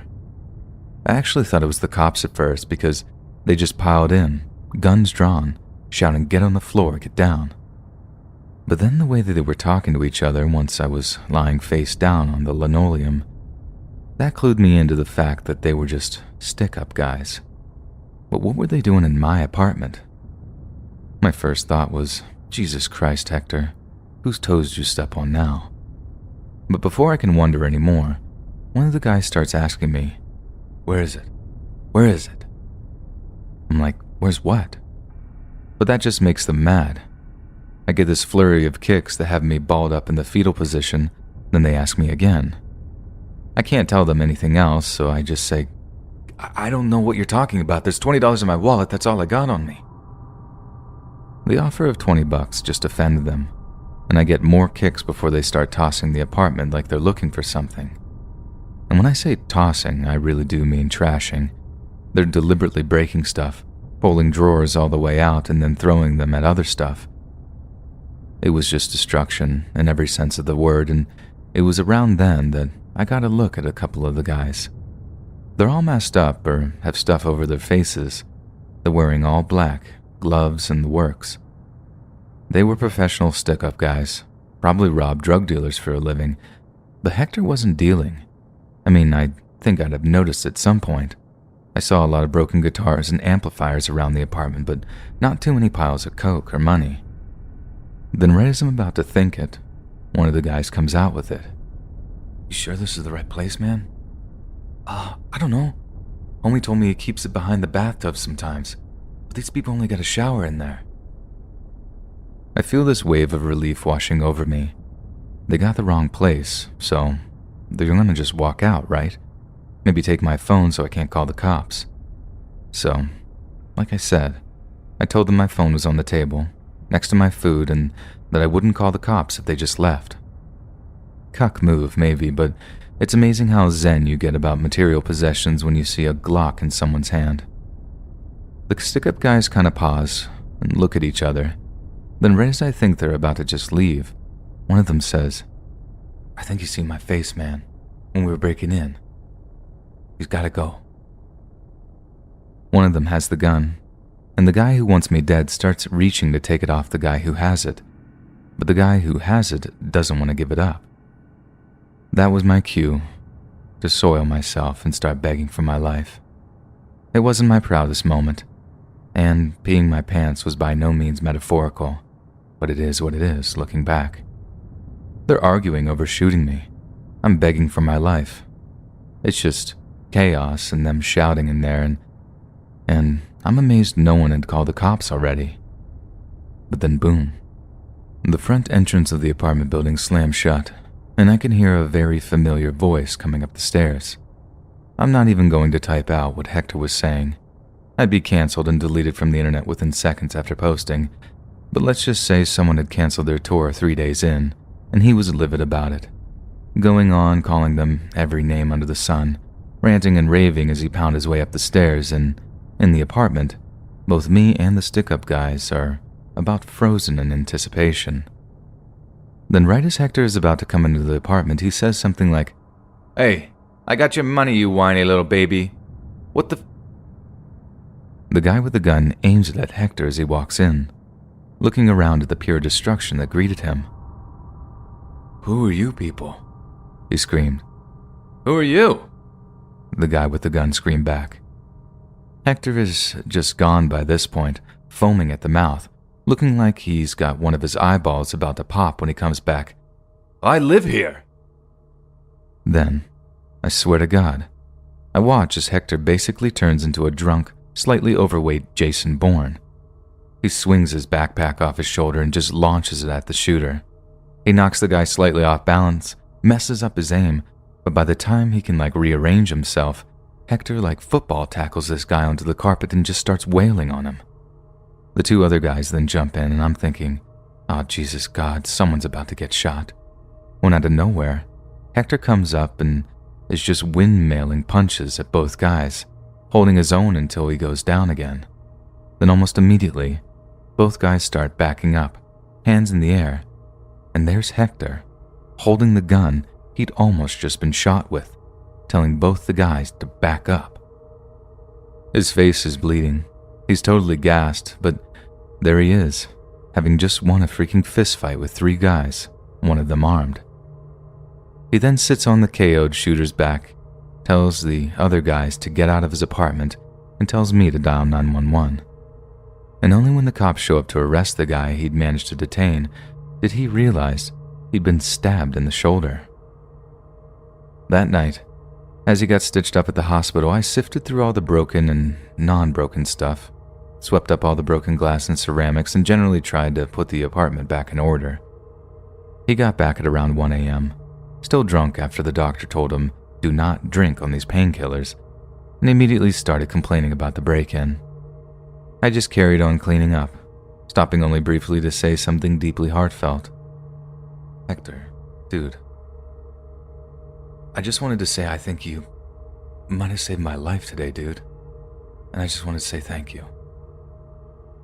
I felt my throat kind of tighten as I said it, very similar to the way it's doing now as I'm typing this, remembering. Hector looked up at me, with this look in his eyes that almost made it look like I'd gotten through to him, until he replied with, "Whatever, you could have jumped in at any time." I didn't mind. I knew Hector well enough by that point to know he wasn't exactly in touch with his feelings. But as he immediately sought to leave the room due to the uncomfortable amount of emotion in the air, he turned and said, "Did you see the look on those guys' faces, though? It's hilarious, dude." And he just walked off to his bedroom, laughing that evil toddler laugh that makes my skin crawl, even today. You see, for just over a year, I shared an apartment with the biggest idiot on the face of the earth. And I owe that idiot my life. Please, New York, don't ever change. I used to do a lot of babysitting work in my teenage years, and one Halloween I got an offer good enough that I legitimately canceled my party plans. Not my party, obviously, and I won't brag by telling you how much I got, but the family's first choice canceled last minute and they were desperate. Anyway, the job is a dream one, the kid is adorable, and there's minimal trouble at bedtime. Then after the kid fell asleep, I'm left to kill some time in the usual way, watching TV, texting, ordering pizza, etc. Anyway, since it was Halloween, I'm watching a few spooky movies and shows on TV. Shout out to the Treehouse of Horror marathon on Fox. Then all of a sudden, I start hearing something talking in another room. Now bear in mind that I think I'm home alone there, so hearing another voice while knowing the kid was asleep. Jesus Christ, I remember how my heart raced all those years later.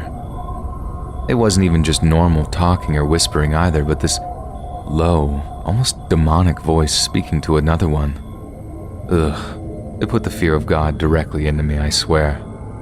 I just jumped in, ran to the kitchen to grab the cordless phone and a knife, and then started edging towards the room I heard the voices coming from. The whole time I'm like, I need to protect this kid. But the fear of knowing I was going to be the first one to get got was honestly one of the worst things I've ever felt. Then right as I hear, 911, what's your emergency? And I know the dispatcher will hear whatever has happened, I burst into the room with the intruders, brandishing the knife and shouting, "I got the cops on the phone." Furbies. It was Furbies talking to each other in the middle of the night, in the dark. I had to explain to the dispatcher that there had been a horrible mistake and that I was so sorry. I honestly thought that they'd be mad that I called for a false alarm, but the nice lady explained it's better to be safe than sorry, and then hung up. Definitely the single scariest thing that's ever happened to me on a babysitting job, and yes, I am embarrassed. But I'll never forget that feeling of vulnerability and still knowing I had a responsibility to protect someone. Anyway, it all worked out in the end because I admitted the whole thing to the kids' parents when they arrived home, just in case the cops called by to warn them about the calling. They didn't, obviously, and I was just paranoid they would and that I might end up losing any future work from these two. Luckily, they were actually kind of impressed that I'd protected their daughter like that, and only ever called me in the future when they needed someone to babysit. So, all's well that ends well, I guess.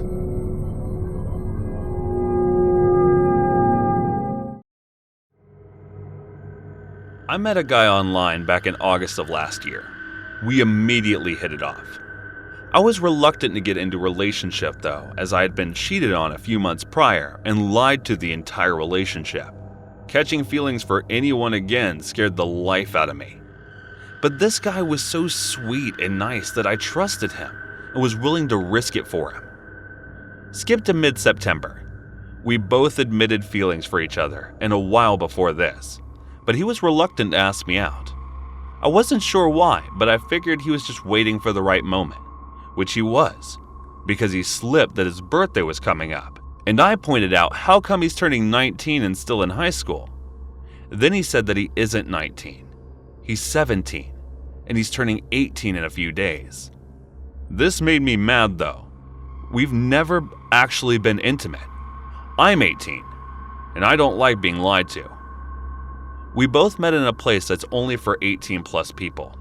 He pointed out that I never directly asked him his age. I just assumed because of where we met.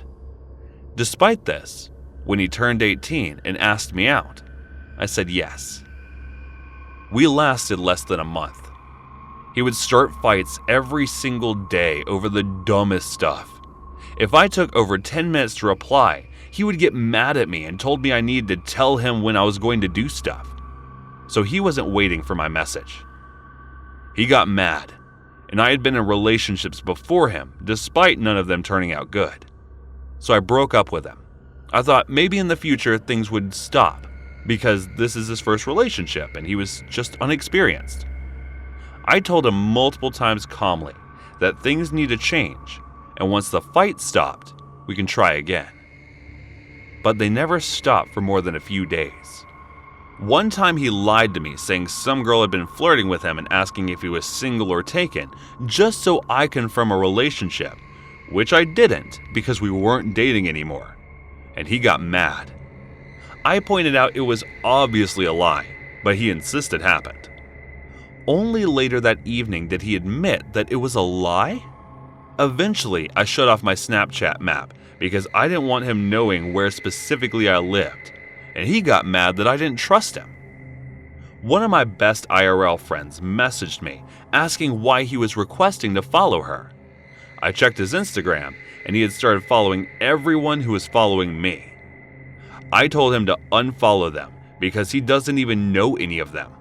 And it's kind of weird. He got mad, but he did unfollow them. 2 weeks ago, I woke up one morning and he told me we need to talk. He asked me why I've been lying to him, why I've been hiding things behind his back. I asked him what he was talking about because I never lied to him nor hid anything from him. He said he has been messaging all of my friends on Instagram asking for information about me, who I've dated, who I've been doing, etc.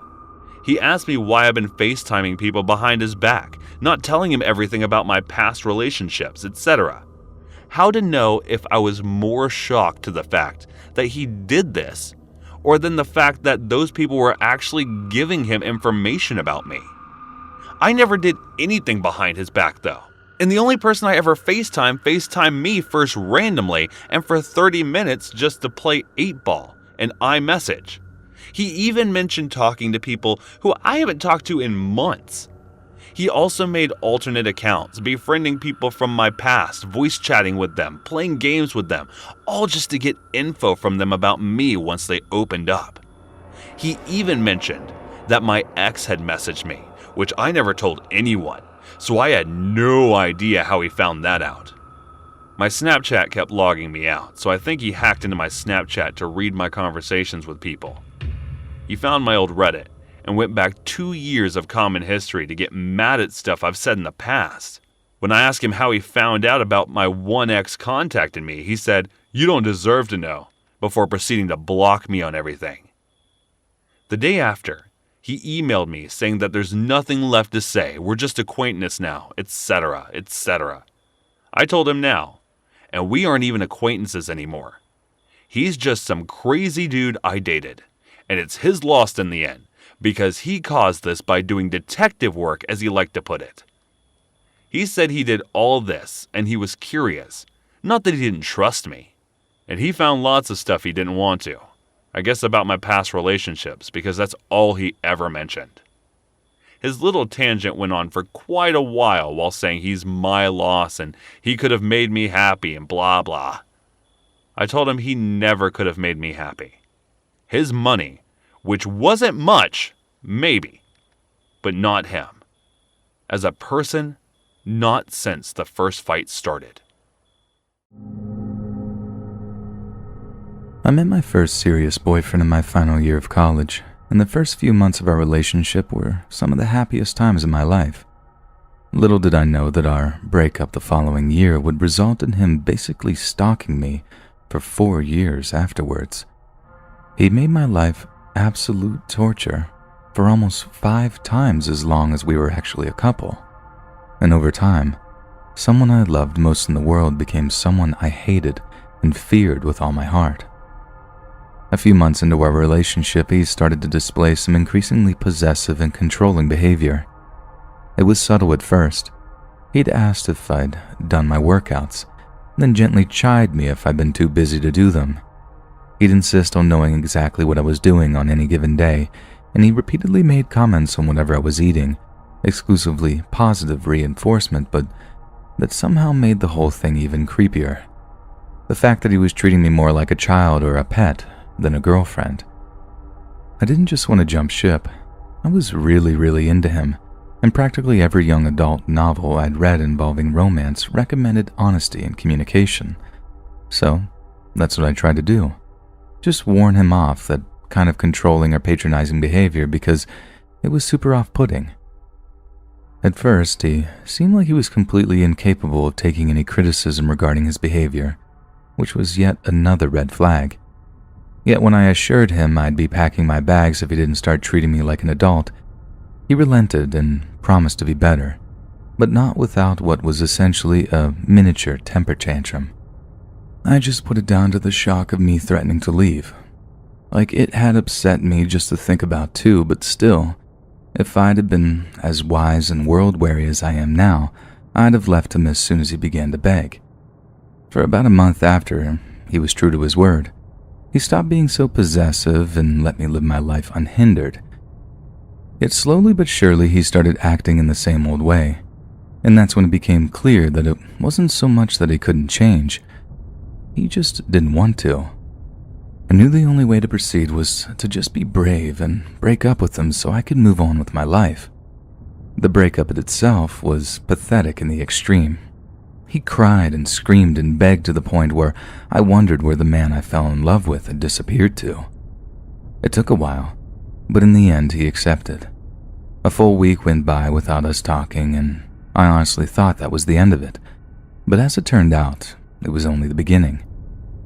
At first, when we got back in contact, his behavior and demeanor seemed like nothing more than the regular pining of a spurned lover.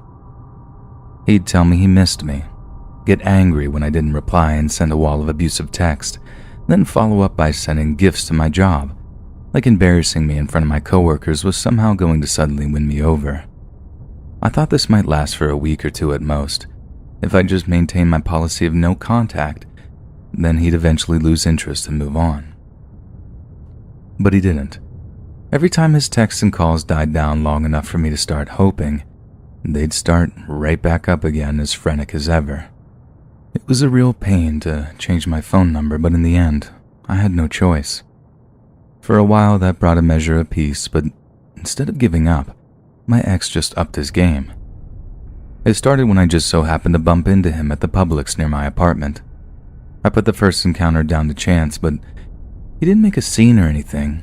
We just exchanged looks and moved on. But then I started bumping into him on the way home from work too, and whenever I took my dog for a walk, and whenever I went for a run. And I realized it was never just us bumping into one another. He was actually stalking me. Confronting him about it did nothing, and the restraining order I filed was rejected until I returned with photo evidence of us bumping into one another at a multitude of different locations. But even when I got it approved by a judge, he kept the minimum distance of 100 feet, just watching me from afar. He basically was saying to me, I could do anything I want. I'm right here, and you're right there. And when that message finally came through, I knew I had to just pack my life up and move across the city. I even managed to get a transfer to a different branch of the company I worked for. But still, he somehow managed to track me down. I repeated the entire process a couple of months later, only this time, I moved entire cities. Granted, the other city was only like 50 miles away, so I could easily visit friends and family on weekends, but it was still a big move. Honestly, though, I was willing to do whatever it took at that point to be rid of my ex, and that meant purging my online presence too. Yet somehow, he kept getting a hold of my number and my address. Like, it got to the point where I became intensely paranoid, getting it into my head that a close friend or family member was passing on my information, maybe for money, maybe out of fear for their safety. I actually threatened to sue the company that prints out state phone books, and they insisted that they delisted me, but still I kept getting calls from my ex. Towards the end of the 4th year, I couldn't sleep, I couldn't eat, I couldn't concentrate at work. I was a shadow of my former self. And it all crept up so slowly that I didn't realize how bad things had gotten until I fainted at work. I was offered long-term sick leave, but since the sick pay wouldn't be nearly enough to actually cover my expenses, I had no choice but to carry on with my life, even though I feared it might end at any moment as a result of my own poor health. Just then, 2 months shy of his stalking having lasted a full 5 years, a friend of mine forwarded me a news story involving misuse of resources at the National Tax Office. Staff members were using insider knowledge to find themselves and their immediate families enough tax loopholes to pay a trifling amount each year, which was obviously highly illegal. But one of the names listed in the story was one I was very, very familiar with. It was my ex, and although there was every chance he was committing the same tax fraud as the others, I knew he was abusing his position for another reason entirely. That's how, no matter how hard I tried to move on with my life, he was always able to get a hold of my updated contact details by looking up my freaking tax returns and other such paperwork. He and his coworkers were looking at lengthy prison sentences for what they'd done, and it seemed like finally I'd get the peace I'd been craving for so long. It might only be for a number of years until he could get out and find me again, but at least it would provide some measure of relief. Little did I know that this peace would turn out to be permanent, as my ex obviously couldn't face the time. He took his own life before his sentencing hearing. I'm not ashamed to say that I wept with utter relief once I heard the news. I know that sounds cruel, but you have to put yourself in my shoes. That man made my life the worst it's ever been for the longest time it's ever been that way. He made any kind of romantic relationship impossible, and those were the best dating years of my life, just burned away because he couldn't handle seeing me with anyone else. He wasn't sad at the losses he'd caused me, so I won't be sad about the losses he'd caused himself. It was throughout his own pathological stubborn and possessiveness that he came to find himself in such a situation. And if you ask me, he got everything he deserved. Everything.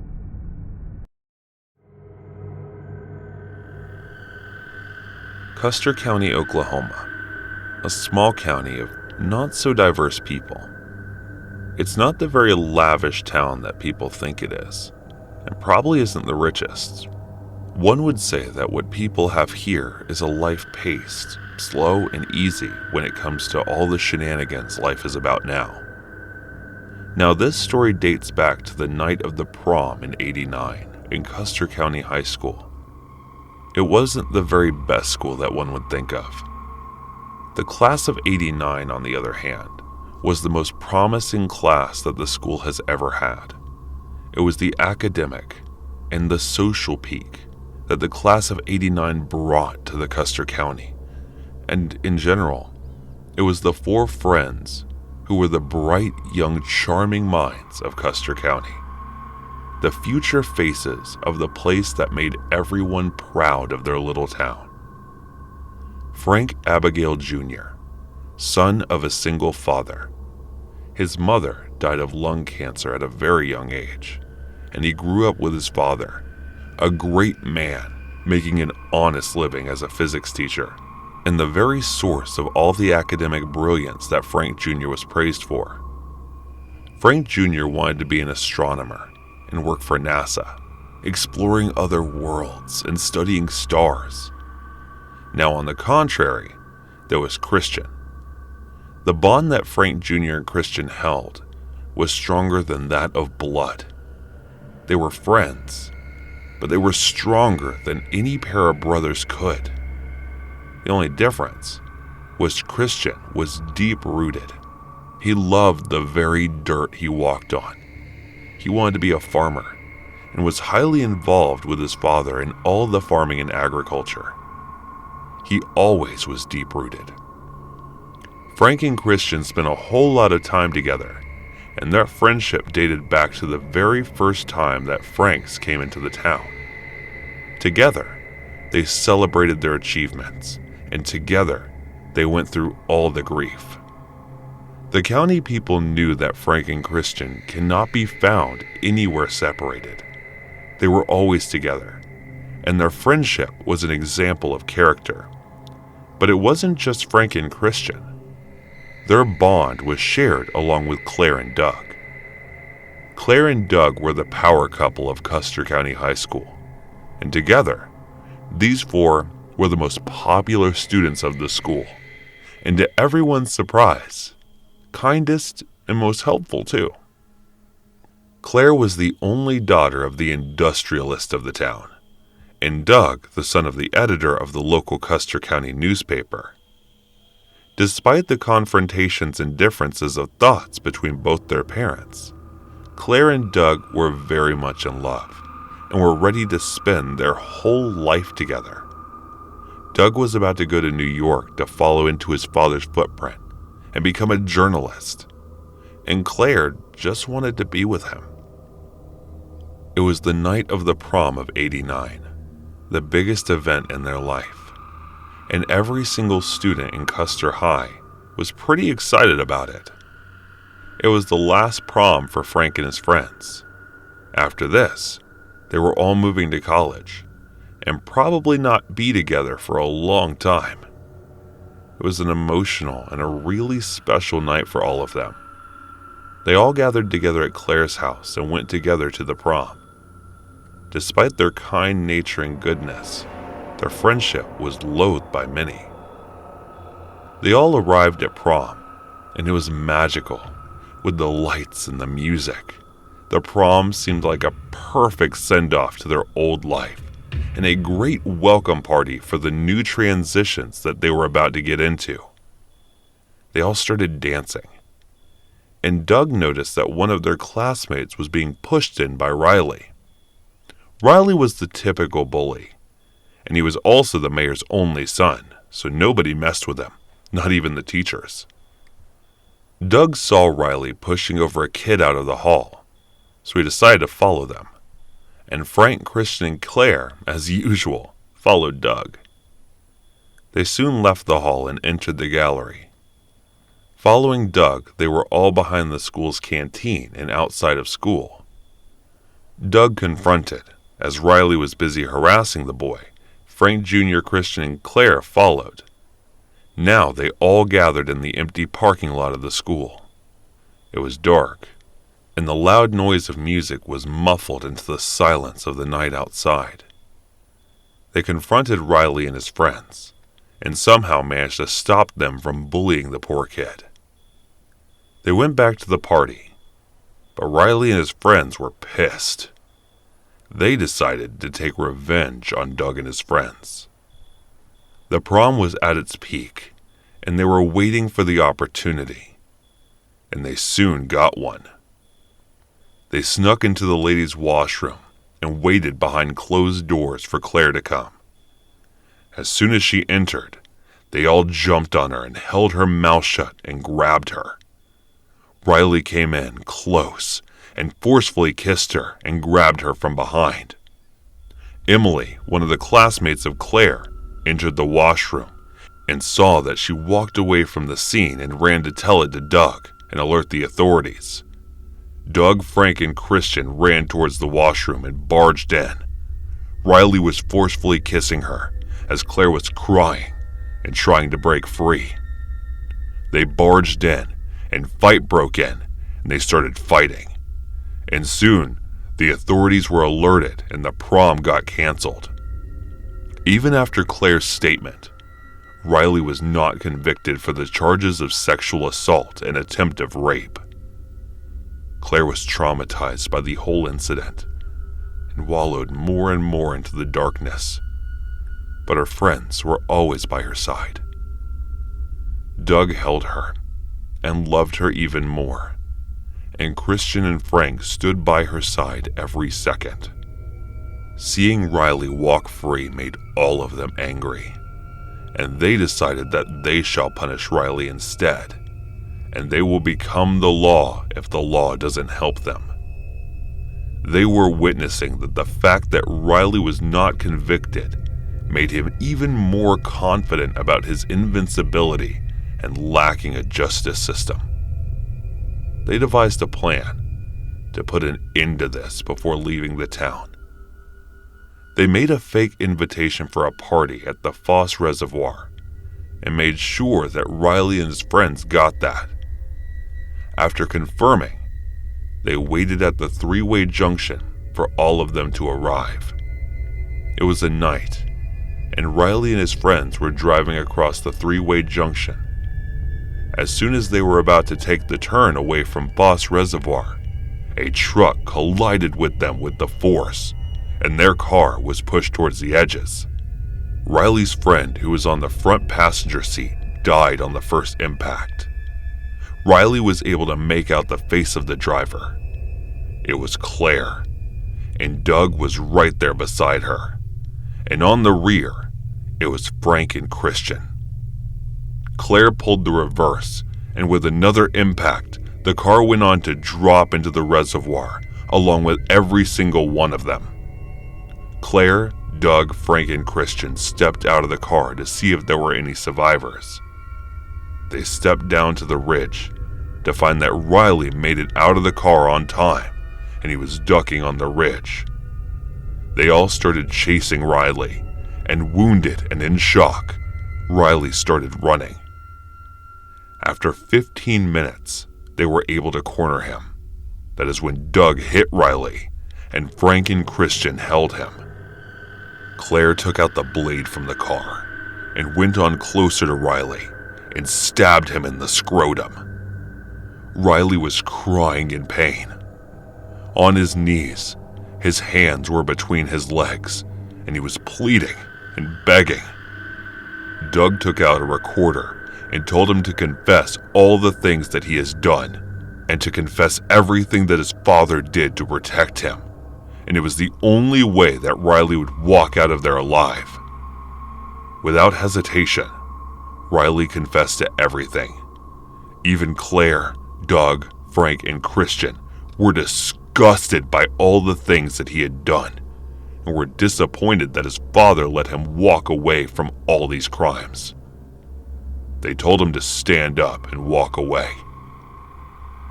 As Riley was walking away, they looked at each other, and after a while, noise of a big splash was heard around, as if someone had jumped into the reservoir. The next few days, a copy of the tape of Riley's confession was sent to different media outlets in and outside Oklahoma. The missing report of Riley and his friends was now piled under the controversy of his father, and all the arrests and paperwork that it brought them. 20 years later, a diver found a car rusted away in the depth of Foss River, and in it were the skeleton of Riley and his friends. What remains a big mystery is, how did the body of Riley end up in the car? Claire and Doug got married, moved to England, and are still living there with their 2 daughters. Frank Abigail Jr. went on to become an astronaut at NASA. While I am still living in Oklahoma, I found my love for storytelling, and now I am the chief editor at the local newspaper in Custer High.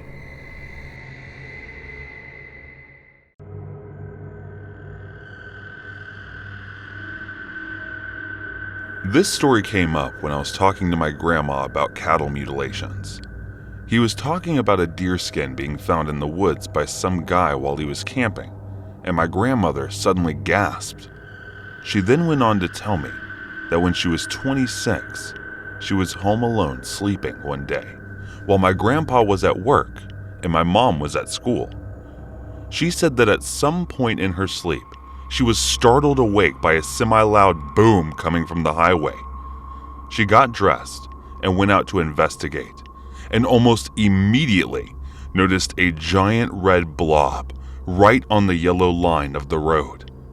She said that as she neared closer to it, she realized it was a horse, a skinless horse. She described it as having absolutely no skin at all, and said that she could see every nerve, every vein, and all of the muscle on it. Dead, laying in the road. She said the truck drivers pulled over to stare at the horse as well, and that they were so weirded out by it that they just stared at it for a while. My grandmother said she called the police out there, and it was cleaned up. My mom recounted the story as well, saying that my grandmother seemed a bit on edge the whole day, and my mom remembered being a bit creeped out too. I'm not sure of how real it is, but I hope I never have to experience something like this.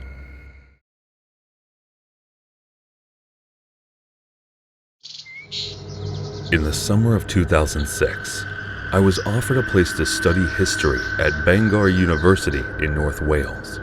It wasn't my first choice of uni, but I always wanted to move away for university. I mean, that's half the point of the whole thing, isn't it? See, new places meet new people, expand and enrich your intellect and all that. Bangor wasn't exactly Manchester or Birmingham, but there was something very quaint about having such a relatively prestigious university built into such a small and storied town. In the end, I only lived in Bangor for the better part of a year, as I ended up dropping out due to family problems. But my brief time there yielded a variety of different experiences. Some I'll always remember, and some I wish I could forget. So much like most other students at that age, university bred a desire for, well, experimentation. And as I partook in a few puffs of the wise man's mint, as one of my mates called it, and decided that, yeah, it was something I was going to get into. I didn't take the drinking all that much, too much puking, and the hangovers just weren't worth it. But smoking up in a circle packed with intelligent, thoughtful people, that was a different kettle of fish entirely. Alright, most of the stuff we talked about was just absolute nonsense, which prompted nothing but a descent into giggles. But it was fun. And on top of that, you weren't a soulless, dehydrated husk the next morning. So one morning, I get talking to this local lad called Ricky. Ricky had grown up in Bangor, but wasn't academic enough for university. However, that didn't stop him from walking up into the student areas to take advantage of the public price pubs, which is how I got to talking to him. Eventually, the conversation got on to smoke and where I could get my hands on some, but local dealers didn't always trust the students, and even when they did, the chances that they just rip you off, assuming you were spending mommy and daddy's money, was very high indeed. Which is why Ricky's promise of "I'll get some for you" was like music to my ears. I took his number down, told him I'd give him the text sometime, then finished up my pint, lost my game of pool, then wandered back to halls. The next day, I gave Ricky a text, and we arranged to meet outside a block of flats on the other side of town. This seemed a bit risky, as it was in the lower portion of Bangor, where the locals lived, and not up on the hill where most of the lecture rooms and halls were. But Ricky seemed like a nice enough bloke. I considered myself fairly streetwise, and with me having no other connections, I figured, why not? So I went to meet him, gave him my last 20 quid, and stood outside the flats and we went out to ring one of the buzzers. Now, I'm not completely soft, so I actually ended up peering over my shoulder to get a peek of which one he's ringing, just in case anything goes awry. The door opens. He says, "Back in a minute," and walks inside. A minute goes by, no sign of Ricky. 2 minutes go by, still no sign of Ricky. After 15 minutes of standing outside those flats like an absolute plant pot, I tried calling him. But as you can probably guess, he didn't answer his phone. I dropped him a few texts like "WTF is going on in here?" And again, I get no replies. Obviously, I'm absolutely furious, thinking, I can't believe I'm actually getting mugged off here, and there's absolutely no effing chance that I'm about to just walk away without kicking off. So I marched up to the little keypad near the front door of the flats and started buzzing the same button Ricky pushed. "Hello?" Some voice buzzes over the intercom. "Yeah, I'm a mate of Ricky's. He's got something that's mine. He needs to get back." Oh, the fellow on the other end was obviously playing dumb. "Look, mate, I've just seen him go into your flat, so you can either let me in or I'll come back later with my cousins and we can see what happens." It was a pure bluff. My cousins were like 60 miles away. But it worked. There was a brief silence, and then the door buzzed open. I walked right up the stairs to flat 3, knock on the door, and someone instantly answers it aloud about my age, who's keeping the door closed over because Ricky is evidently hiding inside. Mate, I know Ricky is here, and he's got something in mind. So he was here, yeah. The lad cuts me off, but he's just gone off the back. Said he'll be back in a few minutes. Then I hear a voice that obviously belongs to someone older, saying, "Let him wait inside if he wants." The lad looks off to the right, then opens up the door. I walk in to see about 3 or 4 guys, again about my age, and one older balding bloke are down to his shoulders with this big, thick stash. In front of him on this dirty wooden coffee table, almost every kind of illegal substance you can imagine. And after waiting there for about 15 minutes, tension rising the whole time, I decided to give them something of an ultimatum.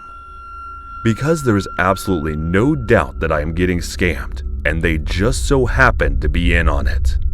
Now, I know, what I did next was just stupid. But please don't underestimate how angry I was, and how I just refused to swallow my pride and walk away. So we turn to the old bloke and say something like, "Look man, let's just work this out. Ricky got 20 quid of mine, and I'm not stupid. I know what the crack is. I'm also not walking away without it. So let's just say you give me 1/8 of that green there, and that way, I don't have to file a police report saying some lad robbed me and ran into this flat. You get me?" Big mistake. Massive mistake. Sometimes, it really is just better to swallow your pride and walk away, especially if the only other option is throwing around threats that you're unlikely to back up. But in the heat of the moment, that's kind of what I did. And by kind of, Mo, you'll see what I mean in a minute.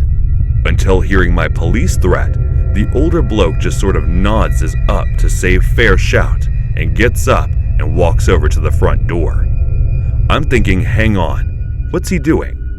And when he locks the front door to the flat with a mortised lock and slides the key into his pocket, I just think, oh, you can imagine what came next.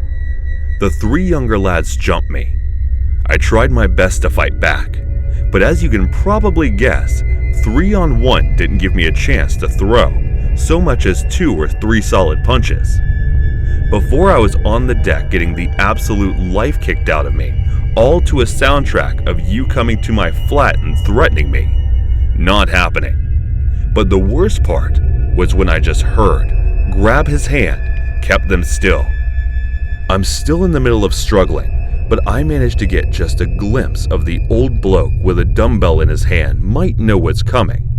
This fellow is going to smash my hand the bits without weight, and I'm probably never going to be able to write or type properly again. Thankfully, he didn't go through a smash in my hand up. Instead, he does this faint thing right as I think he's going to do it, then laughs his head off when I let out this embarrassingly girly scream. After that, I'm quite literally thrown out of the flat, and as I manage to bring myself to my feet and look back to see that one of the lads has my bloody provisional driver's license in hand, the wallet must have fallen out of the swipe during the kicking. Ah well, now we know your name and where you live. Go the filth and you're a dead man. Get lost. I wandered. But the story doesn't end there. It just gets much weirder and arguably more terrifying. If I'd have just walked away with a bit of a bruised ego, I'd have saved myself a good kicking. However, in actually laying hands on me, these lads had made a huge mistake. I wasn't some gangster bound to a code of silence and honesty. Neither were they. I was a big city, and I definitely wasn't scared of some small town dealers. And if they thought they could just intimidate some kid into silence, that were dead wrong. Because the first place I go, after I ended up getting kicked out of the Phyllis flat, is the Bangor police station. I was just dead honest with them. I told them I got scammed trying to buy smoke. Told the man being battered with me thinking the whole time. They're going to go round up this bloke's flat, and they're going to know he's got drugs in there. The place stunk of them, and that's how I'm going to get my own back. Solid plan, right? And quick side note, for anyone who says I'm a coward, a grass, or a snitch for going to the police, wind your neck in Tony, Montana. This isn't The Wire. This is real life, and you fight with anything you've got available to you. Only, it didn't quite turn out like that. I was hoping the police would knock round Nick the bloke and his underlings, and then I'd see massive drug busts in the papers for a week or something like that. But when the police got back in touch, they said they'd nick a lad for assaulting me, but he was going to plead guilty, so it didn't look like I'd have to go to court or anything. They gave me some leaflets on getting over trauma, advised me to file victims of crime compensation claim. And then, that was that. Yeah, it was some small measure of revenge, but it wasn't quite the complete and utter takedown I'd been hoping for. That being said, it would turn out that I didn't have to lift a finger to get my own back on Ricky. His own people would do that for me. Not even 7 days later, I'm doing a bit of food shopping down at Morson's, when who should I see? The giant cast on his leg and bruises all over his face. But Ricky, of all people, almost everyone I spoke to about it was like, wow, that's some karma in action right there. And they might still be right. It might have been a complete coincidence that 1 week the lad robs me, and the next he's in a bloody thigh cast, which how I know it must have been a really bad break. Stranger things have happened, right? But there's a thing. I don't really believe in coincidences. I believe in cause and effect.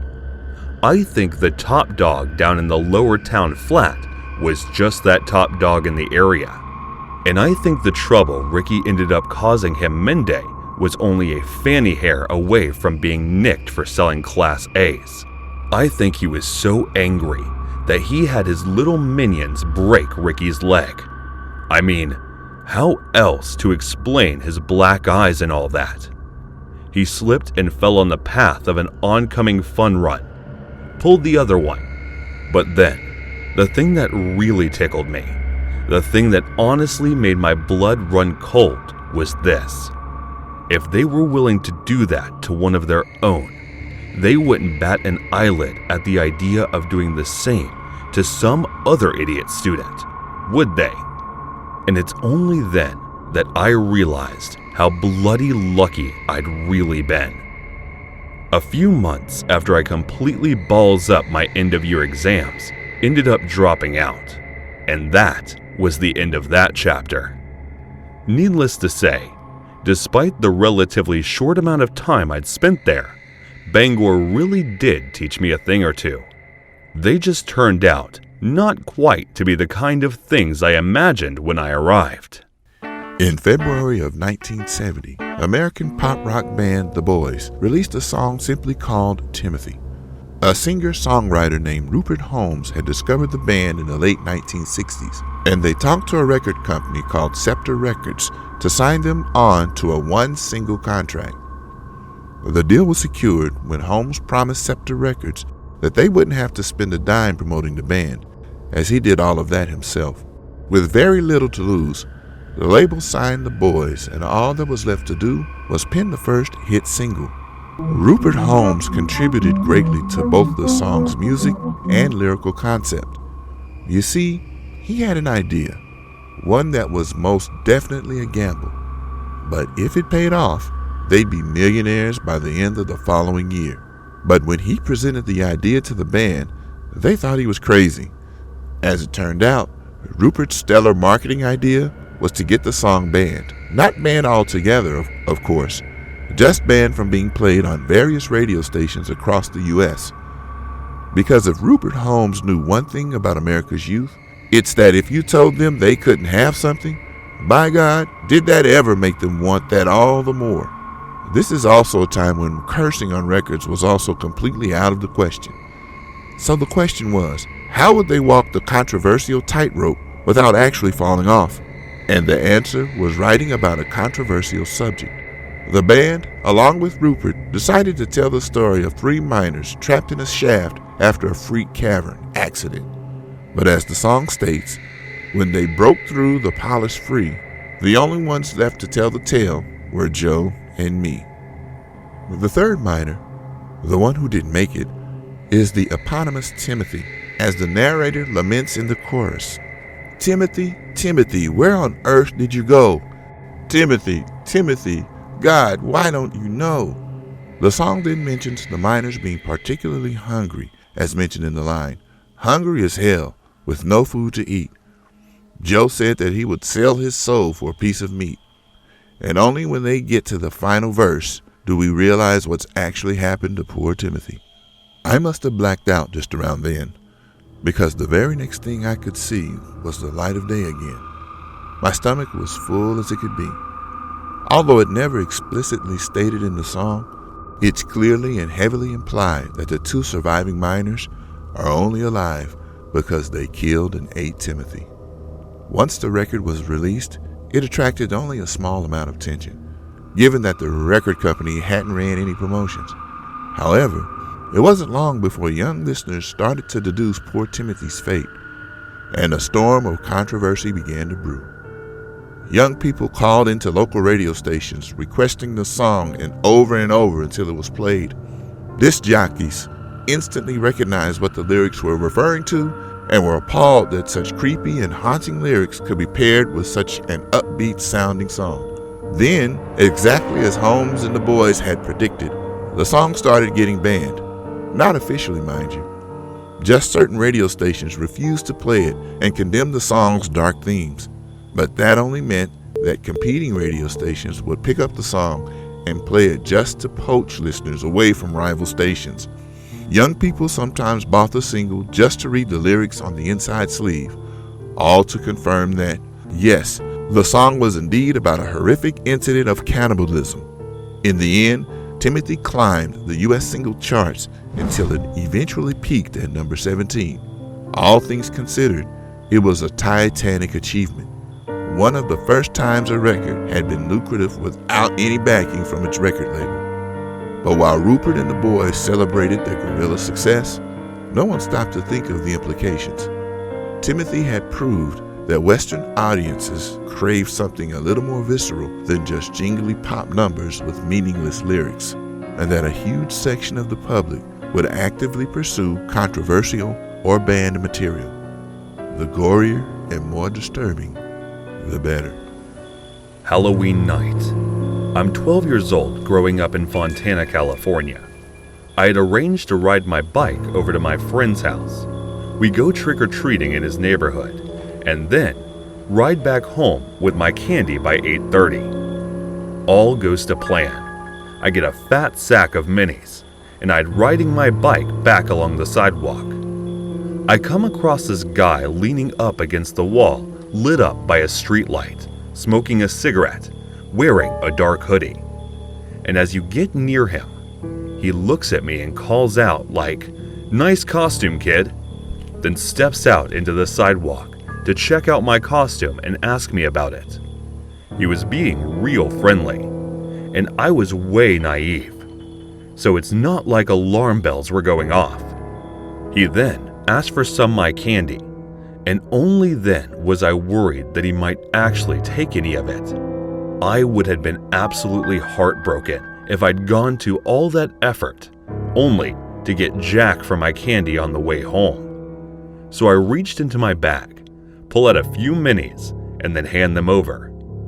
This seems to satisfy him, and he thanks me for asking what my costume was, my last memories of me explaining who Nightwing is. And then, the next thing I remember, I'm waking up on the concrete and my legs hurt. I turned my hand and then see my legs are all wrapped up in a bike frame. But I also see the same dude who stopped me pull out a knife and be like, "Give me the bike." I'm so dizzy and stuff that I had to kick the bike away from me just so he could take it. And I realized then that I'm on the floor because the guy knocked me out somehow. I'm guessing with a sucker punch or whatever, because I could taste blood in my mouth. He picks my bike up and somehow find my feet. And I know I should have been scared, but I was only so hazy that I honestly couldn't feel anything but just a resigned numbness. The whole thing only really hit me when the guy told me to take my shoes off. I had the sick Nike Air Maxes on that were my brother's navy blue and perfect for the Nightwing costume. They weren't mine, so I told the guy no, and I couldn't give him the way because there were my big brothers. That's when the guy hit me again, and although it didn't knock me out, it definitely knocked me on my butt. Then, as I'm sitting there, fighting back tears, he actually takes them off my feet, and I'm too scared and upset and mad that I just didn't do anything about it. I just let him the whole time. I'm thinking, this guy might stab me just because, so I just couldn't fight back at all. Then he says something like, "I'll leave you with your candy though." Like he's saying I'm a good guy, really? Sure, I just knocked out a 12-year-old, but I'm a good guy at heart. It's one of the few things from my childhood/teenage years. It actually still really bugs me to this day, and I still remember walking home in my socks like it was yesterday. My mom and dad called the cops for me as soon as I got home, but they never caught the guy to my knowledge. Sick thing is, the guy's probably still out there, thinking he was a good guy for punching a 12-year-old, but leaving him with his candy.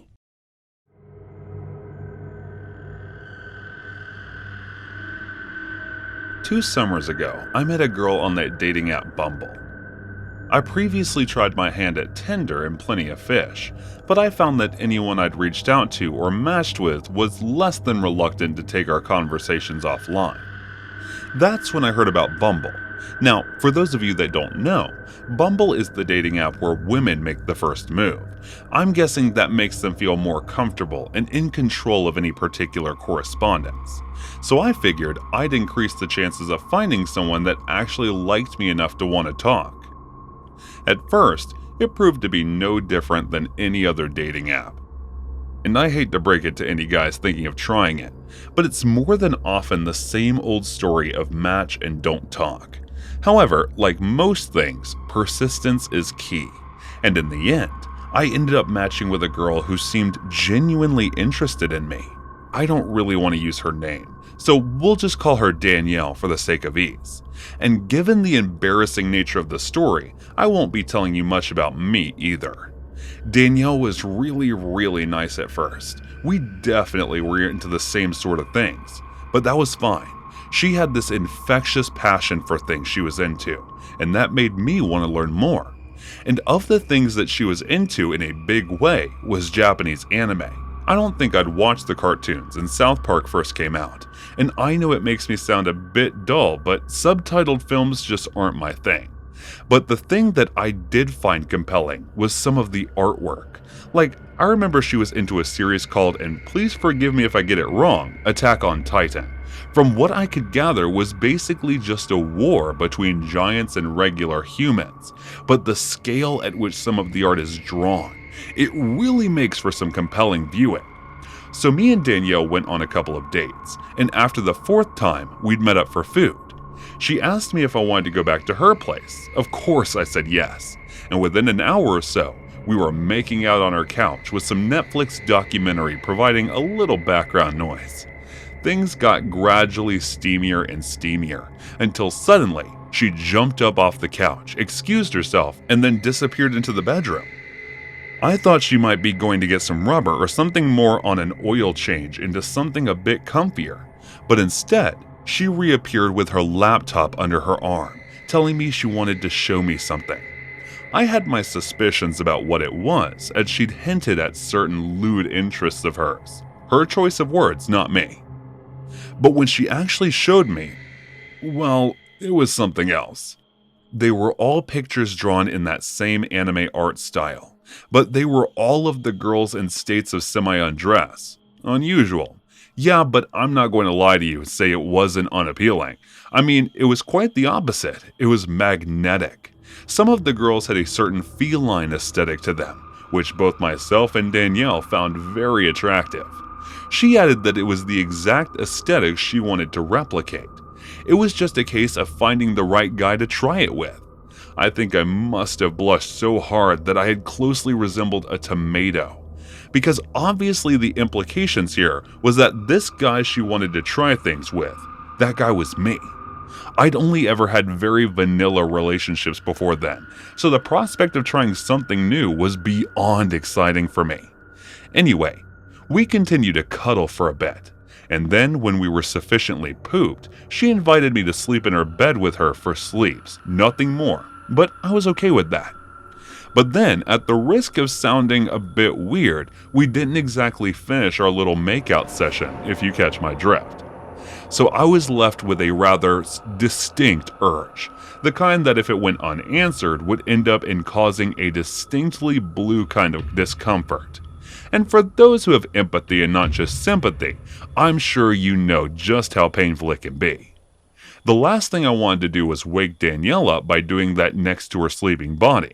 So I quickly got up, went into her TV, and opened her laptop. I knew her password was just the name of the gerbil she had recently lost, so I plugged that in and found the folder with all the lewd pictures she showed me.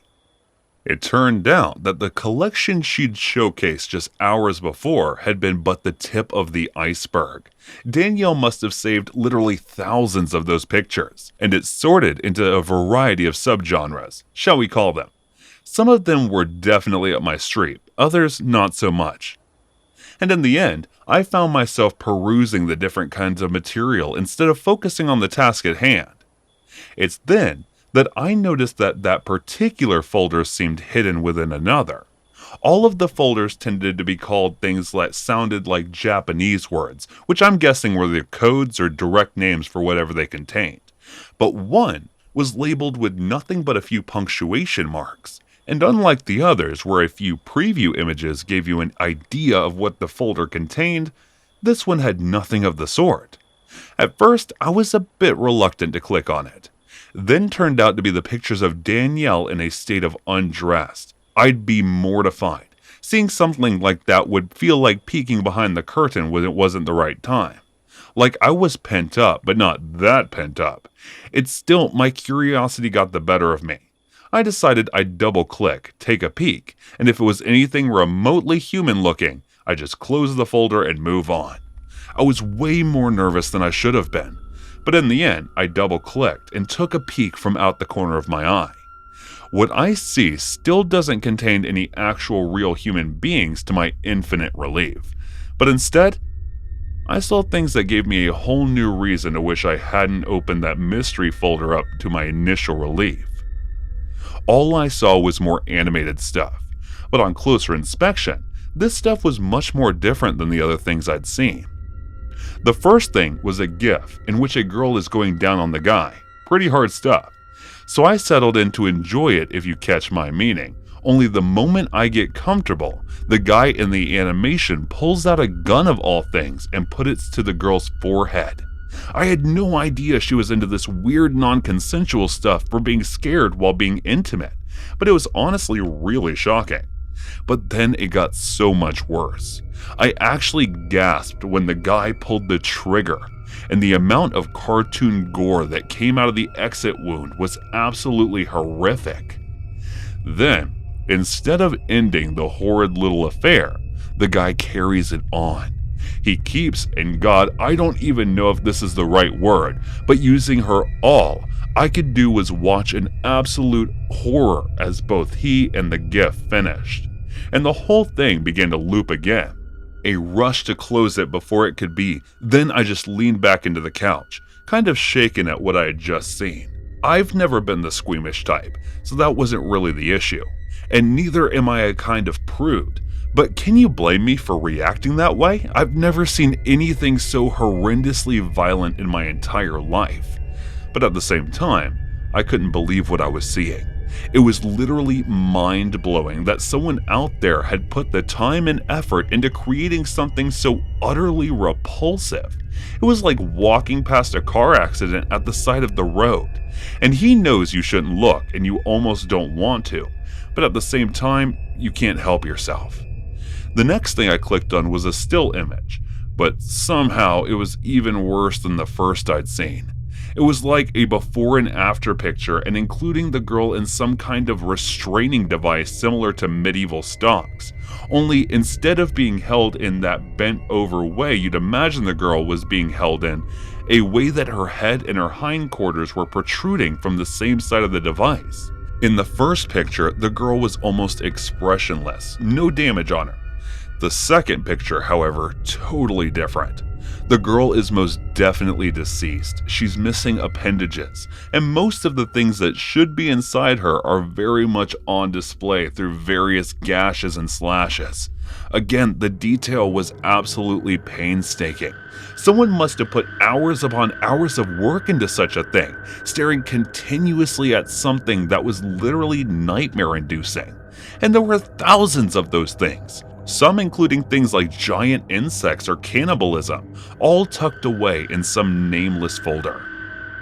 Presumably, it was difficult to find things online, and that's why she had to save them to her hard drive. But there was definitely a moment when I figured she might be actually making them herself.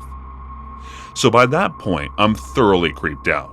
I kind of want to confront Danielle on what I've seen, but at the same time, I know I'm being a bit judgmental. She had warned me that she was into some less than conventional things, and I'd found the idea of that to be attractive. But that weird, like ultra-violent level of weird, I don't know if I could handle that. I came to the conclusion that I bring it up to her at some point, make it clear that her more violent tastes weren't something that I shared. Then we could just sort of go on like I hadn't seen it. I mean, I used to play at GTA Vice City back in the day. I loved it too, but it didn't mean that I went on a mass murder cocaine dealer did. Besides, the last thing I wanted to come across as was some handcuffed clutching prude, and there was more to it than just artwork, because before it closed the folder and shut her laptop, I scrolled right to the bottom of the folder to take in just how much content was there. And that's when I saw another folder with a similar elite gibberish label. Inside was what I initially thought was more animation. Each file was a video, and since I can only see red lights and dark backdrop, I figured it'd be another disturbingly artistic depiction of an execution, or at least something to that effect. But as I opened up the video, I instantly realized that it wasn't any kind of animation. It was an execution that much I'd guessed correctly, but it was real. In fact, every single video in there depicted a murder or accidental death, the former being the heavy majority. Accompanying the video was a text file. One seemed to feature a commentary on each of the videos. I couldn't tell if Danielle was the author of it or not, but even then it made for some extremely disturbing reading.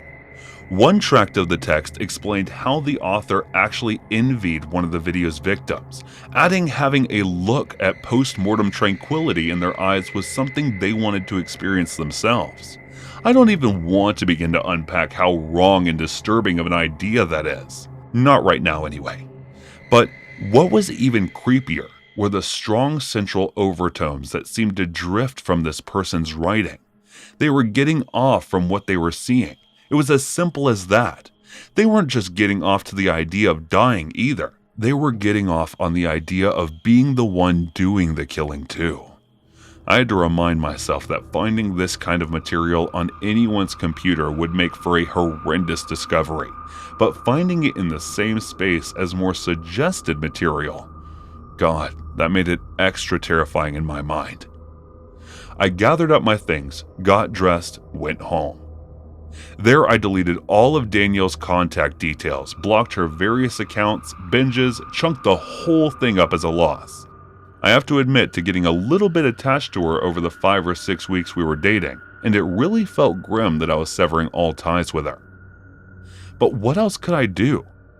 Start a relationship with someone who secretly harbored violent, erotic fantasies, going to get married and have some kids with someone who was quite evidently excited by some of the most horrific images I've ever likely to see. I understand that someone isn't strictly neurotypical, as they say on Twitter these days, but I'm certainly not about to start a life with them or create life with them either. Not when they have a very distinct interest and snuffing it out. I remember being the only child not getting disgusted by the frog that was being cut down at the table. There was nothing that flinched me. I was already doing all the intricate cutting and chopping of the dead animal parts myself on the table. The frogs were nothing compared to the animals and reptiles I was cutting by the surgical blades of my father. He was a surgeon, and it was something that was passed on to me like a gift. I was never surprised by anything gory that people were usually surprised by. I was 5 when my father took me to watch my very first surgery. It was a neurosurgery, and I saw that my father was doing the intricate surgery very calmly, and he was really good at it, and his hand never shook. My father told me that if I have to become a great surgeon, I have to be like him. Never flinch, never to get disgusted by anything, and always be straight with my emotion. Never to react to situations, just assess them carefully, and then take action.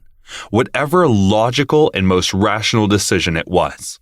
So when the time came for me to dissect a frog in school, I was already ahead from every other kid, and I never flinched and was not at all scared by it. While the kids in my class were fainting, but I wasn't. I was fascinated by it on a whole nother level that people in my class did not know about. I was acing all my sciences, but I was failing on connecting with other students and limited to only the subjects. Extra activities were just distractions that I was not interested in, so I stayed close to things that I was doing. With no friends and no social life, I was able to focus on the surgery. I was killing animals to inspect them. I was curious and anxious most of the time, and this calmed me down. Dogs, cats, birds, squirrels. I had operated on most of the animals. My father knew what I was doing, and he never hesitated but helped me with everything. I wasn't sure about animals anymore, and I knew I had to move on up to operate on humans. I was 13, and I was ready to operate on humans, but my father said it would be reckless, so instead he told me to operate on all the bodies in the mortuary of his hospital. The bodies that were not claimed by anyone. He arranged it for me, and for months I would do it. I was never squeamish and never hesitated for once with it. For months I operated on those bodies, cutting them open, learning about them and observing them. And then months in it, I was all bored. There was no real ailment that I was curing or no breakthrough that I was doing. So it all started being bored and ridiculous for me, and I needed more from all of it. I needed a real patient. And I went with this query to my father, who said that I was out of my mind to even think about that. He told me that his license could be seized for doing something like that, and even be imprisoned for it. And moreover, he said that I was not rational enough to operate a living human being, and that my knowledge to such things was very limited. I knew it wasn't true. Moreover, I knew I was better than him, and somehow he knew it. It was something that I really wanted, and there was no way going around, and there was no denying that fact. I had to give in to the urge of operating on a living man, and for that, I had to find a man who was suffering from something now. This would possibly something out of my hand, since anyone in the right mind would not really look forward to getting operated from a child, so I had to wait a while for it. I turned 15 and looked like I was 17 or 18, and I somehow knew that it was the right time to indulge in my urge to operate on someone living, and there was no way still a sane man would indulge in such. So I turned to the forgotten people and roamed the streets looking for a homeless man as my subject of my surgery, and searching for around a month, I finally found the best subject. A brain-dead man that was lying on the front porch of the RV of a family that were too poor to take care of that man. And I paid them $100 for the man, and then along with the one friend who I gave $100 for keeping their mouth shut, bribed him into helping me out. We brought him back to my lab in the garage where I operated on every animal. All my apparatus were ready and be used and sanitized. Then told my friend to get away from the lab and not tell anyone about anything that I was doing in there. I picked up the surgical knife and started operating on the man. I opened up his brain. There was no modern equipment that I had. I was working with the knives and scalpel and all that. I had no idea of the medical records of the man, and I was clueless about the diagnosis. But I knew from the moment I opened the brain, I have a very little time to figure out the problem with him. And I opened and looked and looked and looked for the tiniest of details and tiniest of patches that I can find in that brain. And then after about a minute, I found the cysts and tumors clogging up the motor functions of the man. The man wasn't brain dead. There was blockage in the motor functions. I read about it in my books. I operated on him and started operating and went on to operate on him for hours. It was a 4-hour surgery. It took me around 4 hours to do it completely and stitch him back up. He was sedated and hopefully stable, and I just waited for him. And then I realized my father was watching the surgery and never really disturbed me. And I remember he was pissed, and he was shouting at the top of his lungs, calling me reckless, fool, and wannabe. And then, as he was shouting, the man opened up his eyes. The guy was awake, and it was done. He was awake, and he saw that he could easily move now. My father looked at me with awe and said, "Do you see what you have done? That man knows everything. Do you even know that he can testify against us and this all could go away and stop?" I looked at him and said, "I just wanted to show you that I can do it. I am more capable than any surgeon." As I said it, I got back to the man, sedated him, opened him up, and then with just a snip, made him the brain-dead body he was earlier. I remember the horror in my father's eyes, as if he was trying to tell me, and he did. He said, "You might be a genius, but you are a sociopath." I smiled, because genius is the only thing I heard.